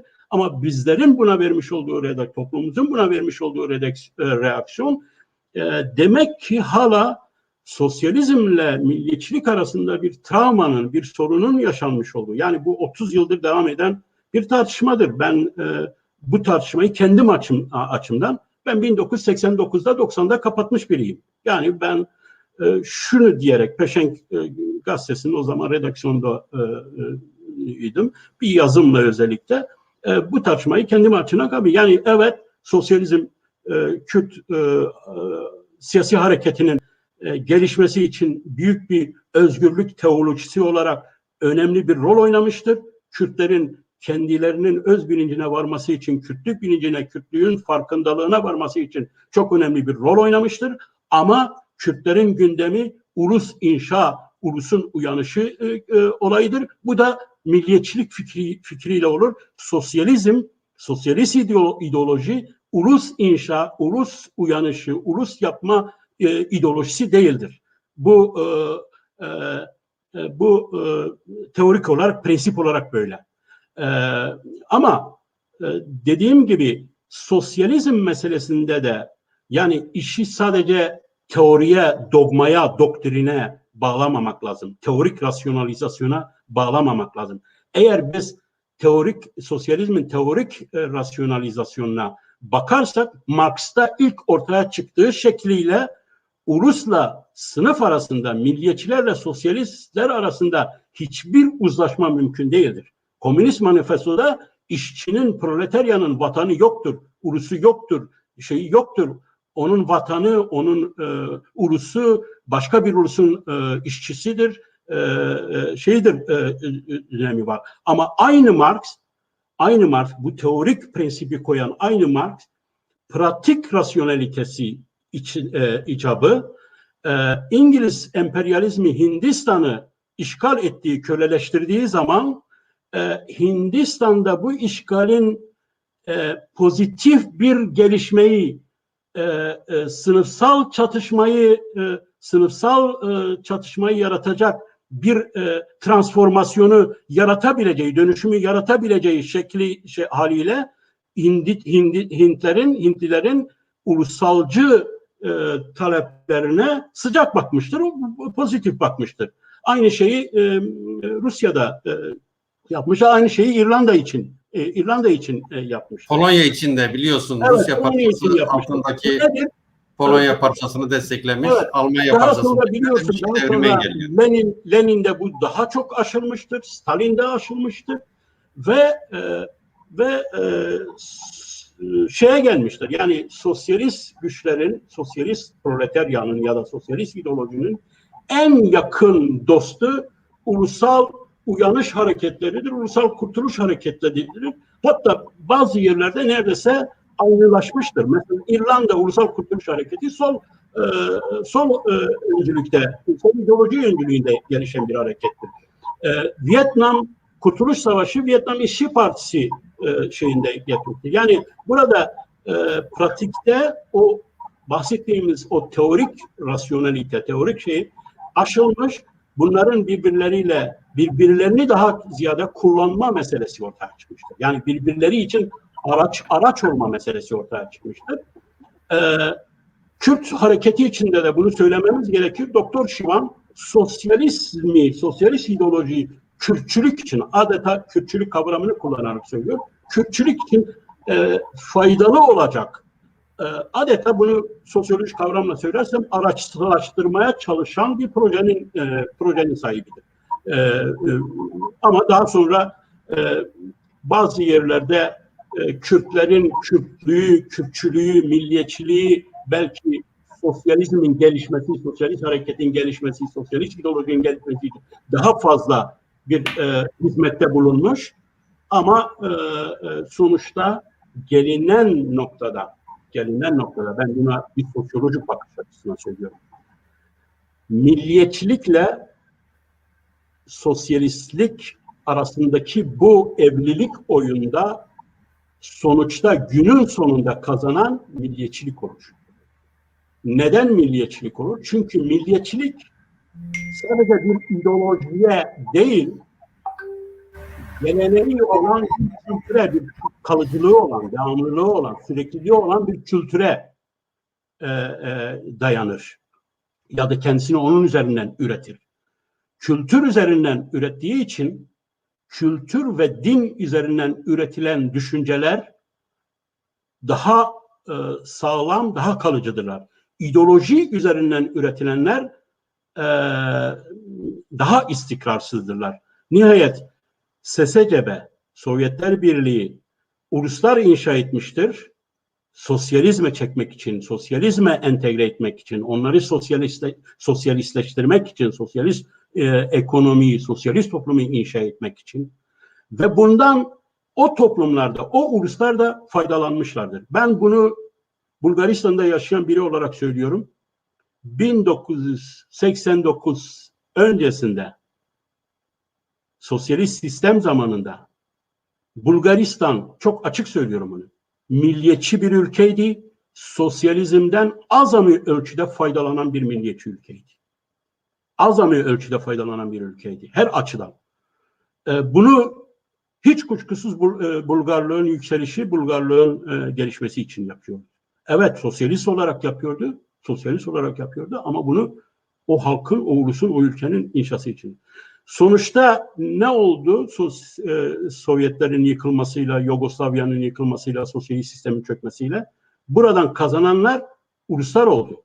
Neden uluslar oldu? Çünkü uluslar bir kültürel ya da dinsel bir sosyolojik, tarihsel, maddi realiteye dayanıyorlar. Sosyalizm bir ideolojik modeldir.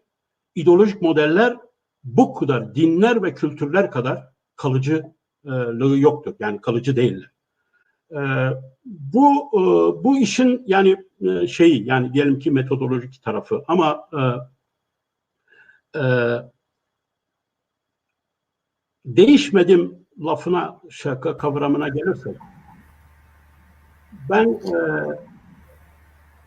hiçbir sosyalistin değişmediğine inanmıyorum. Yani herkes değişmiştir. Herkes değişmiştir.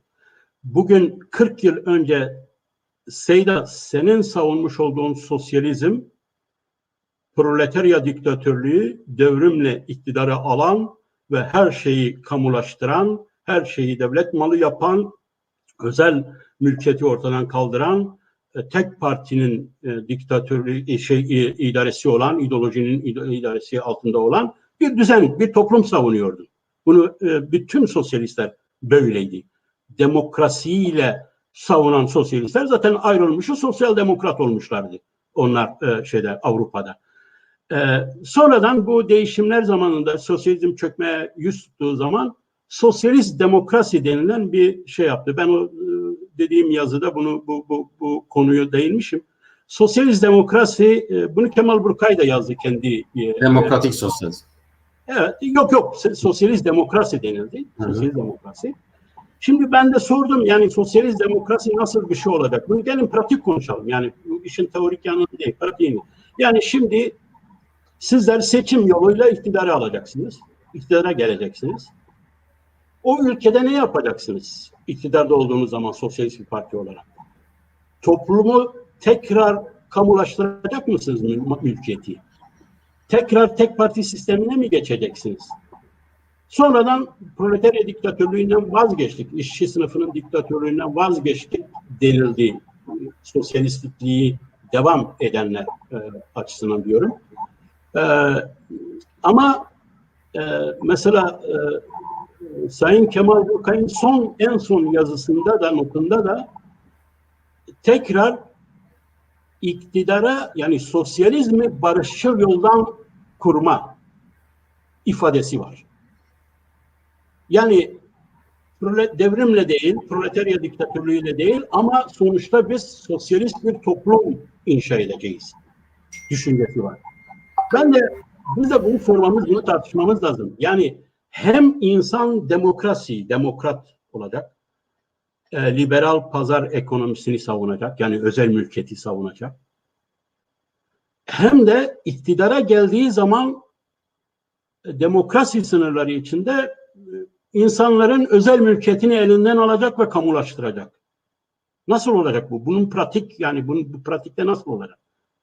Böyle bir şey mümkün müdür? Bu yani insanları kuşkusuz ikna ederek onun malını, mülkünü, fabrikasını, işini elinden alamıyorsun. Mülkünü elinden alamıyor. İkna ederek, yani sözle. Neyle yapacaksın? Nasıl yapacaksın bunu?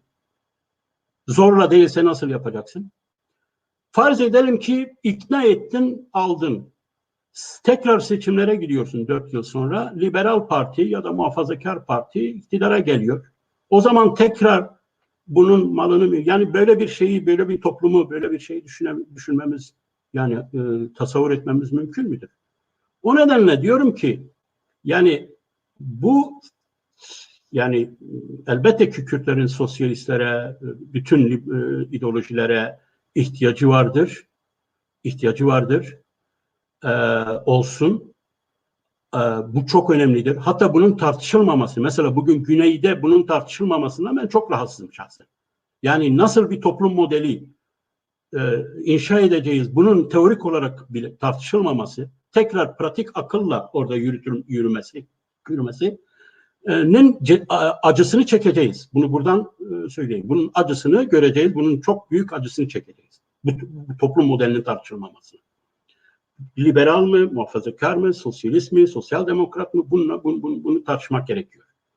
Ama değişme şeyinden de, lafından da korkmamak lazım.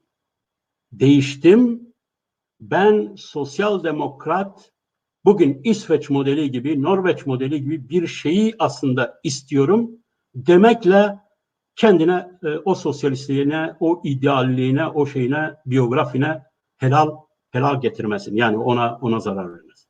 Bunu şey etmek lazım. Peki burada yani milliyetçiler de acaba o kadar sosyalistlikten, Kemal Burkay'ın sosyalistliğinden uzak mı düştüler? Hayır. Yani ben Kürt toplumunun %90'ının aslında sol düşünceliyim. Buna Mesut Barzani'yi katarak, KDP'yi katarak söylüyorum. Sol, pratik akıl açısından söylüyorum. Yani bugün Güney'de var olan o sistem liberal ekonomiden, liberal pazar ekonomisinden daha ziyade bir sosyalist sistemdir. İnsanlara sosyal olarak yardım etme, verme, bilmem ne, bu sistem klasik bir liberal pazar ekonomisi kuşkusuz değildir. Kürtlerin %90'ı zaten cemaatlikten, o Kürtler arası ailevi dayanışmadan, sosyal dayanışmadan, bilmem geleneksel kültürden gelen bir sosyolojik kültürle sol ideolojiye daha yakın bir şey. Bu sadece Kürtler için değil, bu Araplar için de öyledir. Bu doğulu diğer şeyler için de öyledir. Çin için de öyledir. Yani sosyal dayanışma meselesi. Yani sosyalizmi sadece ideolojik böyle şeyler, dogmalar olarak konuşmayalım. Yani birey merkezli toplumla topluluk dayanışması merkezli bir paradigma olarak konuşalım. Yani bir olay olarak konuşalım. Eğer böyle konuşursak o zaman Kürt toplumunun büyük çoğunluğu, hatta bugün kendilerine milliyetçi diyenlerin sosyalistliğe o kadar uzak olmadıklarını, o ruhtan o kadar uzak olmadıklarını görebiliriz. O nedenle bu tartışmaları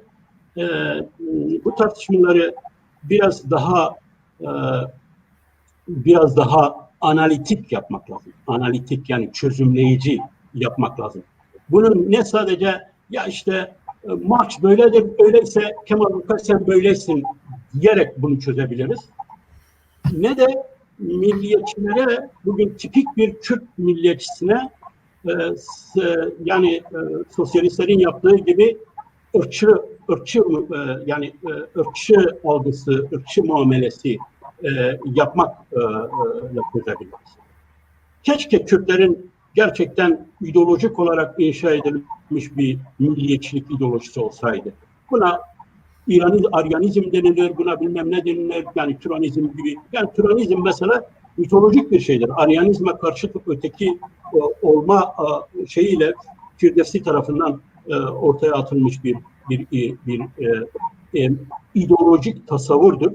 Ama Aryanizm bunun karşısında kültürü, dili, medeniyeti olan bir köke sahip bir kimlik geleneğidir. Buna rağmen Kürtlerin bugün kendi milliyetçilik tarzını o ideolojik düşünsel formasyon üzerinden inşa ettiklerini söyleyemeyiz. Devam ediyorum. Bu çok önemli bir şeydir. Çünkü pratik milliyetçilik dediğimiz zaman aslında bizim bundan kastettiğimiz şey Kürt olmaktır. Yani bugün pratik çözümleyici, analitik olarak baktığımız zaman Kemal Burkay bir kimden diyelim, bir Mesut Barzani'den daha az milliyetçi değil.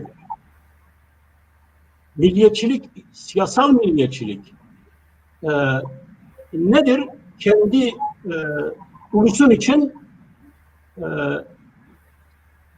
ulusun için iktidar, devlet olma hakkını istemek. Kendi ulusun bayrağını savunmaktır. Kendi ulusun marşını söylemektir. Ülkenin varlığını kabul etmektir. Kekkeşer. Evet. Çok uzattık. Evet. Şöyle bir şey yapalım. Yani şimdi şunu belki yani bir defa yani izleyicilerimiz şöyle düşünebilirler. Çok kişiselleştirdiler diye. Yazı üzerinden gitti Kekkeşer. Yazının değerlendirmesini yaptı. Şöyle bir şey yapalım. Şimdi söylediğin çok önemli bir şey var. Yani Kürtlerde Kürt milliyetçiliğinin kurumsal, tarihsel arka planı olan, akademik çalışmalarla beslenmiş bir entelektüel arka plana dayanmadığı ve günlük pratik işleyiş içerisinde oluşan bir şey olduğunu söyledin. Teorik rasyonalizasyonu zayıf. Yani teorik rasyonalizasyonu zayıf. Evet, böyle bir milliyetçilik. Ben tabii şunu halen daha söylüyorum. Yani Kürdistan'daki kaynağını Kürdistan'dan alan, düşünce sistematiğinde Kürtlerin kendi kendilerini yönetmesini hedefleyen her düşünce aslında Kürdistanidir yani. Hani diyelim ki olabilir evrensel değerlerle uyuşan ki bu gayet normal. Böyle yaklaşımları olması gayet normal. Ama dünyada hani devletler varken Kürdistan'da da devlet olsun diyen sosyalisti de komünisti de aynı zamanda ulusaldır yani. Ve dolayısıyla çünkü kaynağı orası ve oradan bakıyor, oradan davranıyor, oradan besleniyor. Orayla ilgili çözümlemeler geliştirmeye çalışıyor. Dolayısıyla ulusal inşada da sosyalistlerin, Kürdistanlı sosyalistlerin önemli yerleri vardır bence. Yani ben tabii kişi olarak kendimi değiştim ben. Sosyalist olarak nitelenmiyorum. Ama böyle bir şey de var. Ya bence kavramsal olarak bunları tartışmayı geliştirmek, aşmak lazım, ilerletmek lazım. Şimdi süremizin sonuna geldik. Soru varsa soru alalım, rejiye bakalım. Ben şeyi göremiyorum. İlginç bir şey yani, eskiden görüyordum yazılanları, şimdi göremiyorum. Örgütsel olarak bir unutmadan şunu söyleyeyim. Mesela hani o kadının televizyonda Kürtçe konuşamazsın dediği şey var ya, Evet. ve ona karşı verilen tepki. Mesela o tepki her şeyden daha gerçek bir tepki. Yani hani sen dedin ya, yani diyelim ki Kürt hareketinin, liderliğin toplumsal karşılığı aslında zayıf yani. Toplumsal karşılığı yok. Yani diyelim ki biz kendi programlarımızdan biliyoruz. Rakamlarımız var. Bizi izleyenlerin yaş ortalaması 60 ve üzeri. Evet. Evet, 60 ve üzeri yani. Eski kadrolar. Dolayısıyla kapalı devre bir tartışma. Aslında dolayısıyla Kürtlerin bence hani böyle tartışmaları yapsınlar, ama böyle tartışmalarla bu işi nasıl, yani bir siyaset biçimi olarak nasıl geliştirebiliriz? Nasıl daha yaygın, daha dikkate alınabilir bir tarza dönüştürebiliriz? Bunu konuşmaları lazım.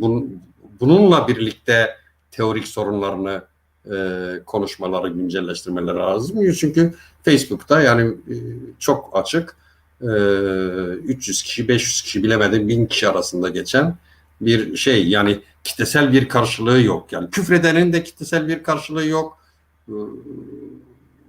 Teorik tartışanın da kitlesel bir gerçek bir karşılığı yok. Gerçek karşılığı olan o şeye, o televizyondaki o kadına verilen kitlesel tepki aslında.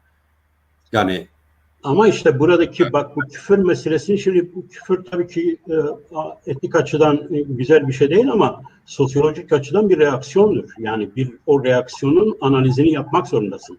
Neden geliyor? Şimdi bu reaksiyon, o bahsini ettiğin gerek o kadına karşı ve gerekse yangınlar meselesinde Kürt toplumunun mobilize olmasının, o Kürtlüğün yükselmesinin, o milliyetçiliğin, hani diyorsanız pratik milliyetçiliğin yükselmesinin bir anda böyle bir tartışmayla kesintiye uğraması, dönüştürülmesi, Kürt kamusal alanının başka bir hedeflere dönüştürülmesi meselesine Kürt'ün vermiş olduğu bir reaksiyon vardır.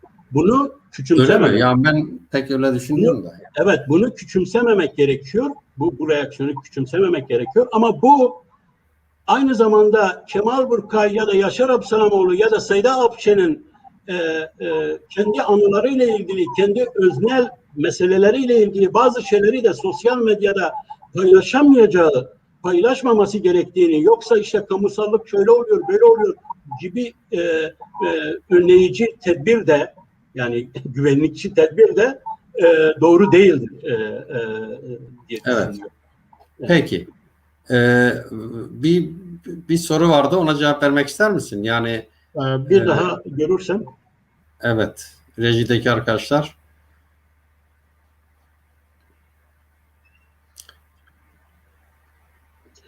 Ya bence bütün Kürt örgütleri pratik milliyetçidir. Yani normalde milliyetçi hareketlerdir. Oluşan bütün Kürt örgütlerine böyle diyebiliriz. Bütün Kürt hareketleri siyasal olarak kendi kaderinin hakkını savunuyorsa, Kürtlerin iktidar olma hakkını savunuyorsa, Kürt diline, Kürt kültürüne, Kürt bayrağına, Kürt milli marşına, Kürt liderlerine bir geleneğinin takipçisi durumunda kendisini görüyorsa, onu temsil durumunda görüyorsa bu bir Kürt milliyetçiliğidir. Benim bahsettiğim şey biraz farklı bir şey. İdeolojik formasyon olarak, düşünce sistematiği olarak milliyetçiliğin teorik rasyonalizasyonudur. Bu meselede Kürtler çok zayıf durumdadırlar. Yoksa bugün bütün, hatta sen biraz önce HDP'yi söyledin. Yani HDP'nin de birçok durumda pratik Kürtlük rasyonalitesi içinde olduğunu söyleyebiliriz. Ama teorik formasyon olarak, teorik sistematik ideolojik yapı olarak bu durumda olmayabilir.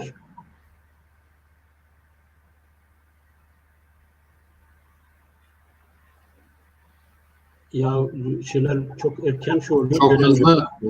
Çok hızlı geçiyorsunuz, okuyamıyoruz. Bunları yani tabii söylediğimiz gibi bu konuyu sürdürebiliriz. Konuklarla birlikte de sürdürebiliriz. Bakalım ne olacak. Bir de önümüzdeki hafta Perşembe günü yapacağız programı, değil mi Kek Yaşar? Evet, olabilir. Evet, önümüzdeki hafta Perşembe. Bugün çok fazla akıl türleriyle ilgili konuştuk. Belki de konumuz akıl. Kürtler içinde rasyonalite tipleri diyelim. Türleri nasıl davranıyoruz, hangi akılla davranıyoruz daha ziyade öyle bir teorik, sosyolojik bir konuyu konuşabiliriz. Evet. Burada aslında çok özür diliyorum, ben bu şeyden zamanımız kalmadı ama herhalde sorular var. Ben şimdi yeni görüyorum ama yani bunu keşke daha önce bu soruları görmüş olsaydık. Özür diliyorum. Ben şeyi göremiyorum. Bir soru, yani yazı göremiyorum önümde. Eskiden görüyordum. Şimdi niye böyle göremiyorum bilmiyorum. Yani istersen hani cevap vermek istediğin kısa ama çok kısa. Çünkü hayır, çok ama yani şimdi buradan kısa vermeyeceksen bir sonraki programa kalsın. Evet, gelecek programda eğer ciddi şeyler varsa konuşabiliriz. 2 dakikamız varmış ama. 2 dakikamızda bir soruyu yapalım, getirelim. Rejiden rica etsek bir soruyu. Mesela burada Aziz Mahmut uzun bir cümle kurmuş ama belki ulusal baskı, ulusal karşı.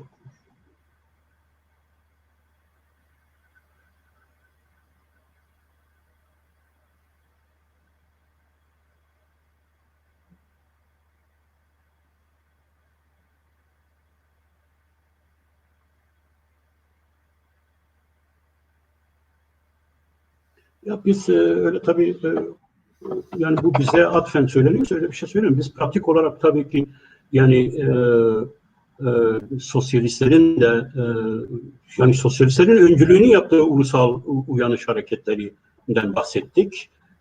Ama tarihsel olarak 2 ayrı sistemdir. İdeolojik sistemdir, fikirsel sistemdir. Birbirine dönüşmek zorunda kalıyor. Birini alt etmek zorunda kalıyor.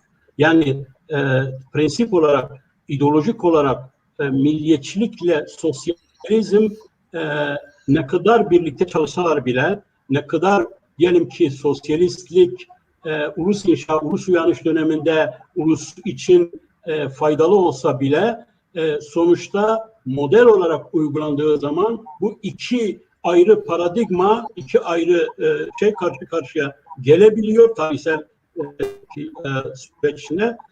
Sosyolojik bir kavramla söylemek istersem 2 ayrı tarihsel kimliktir bunlar. Yani 2 ayrı tarihsel kimliktir.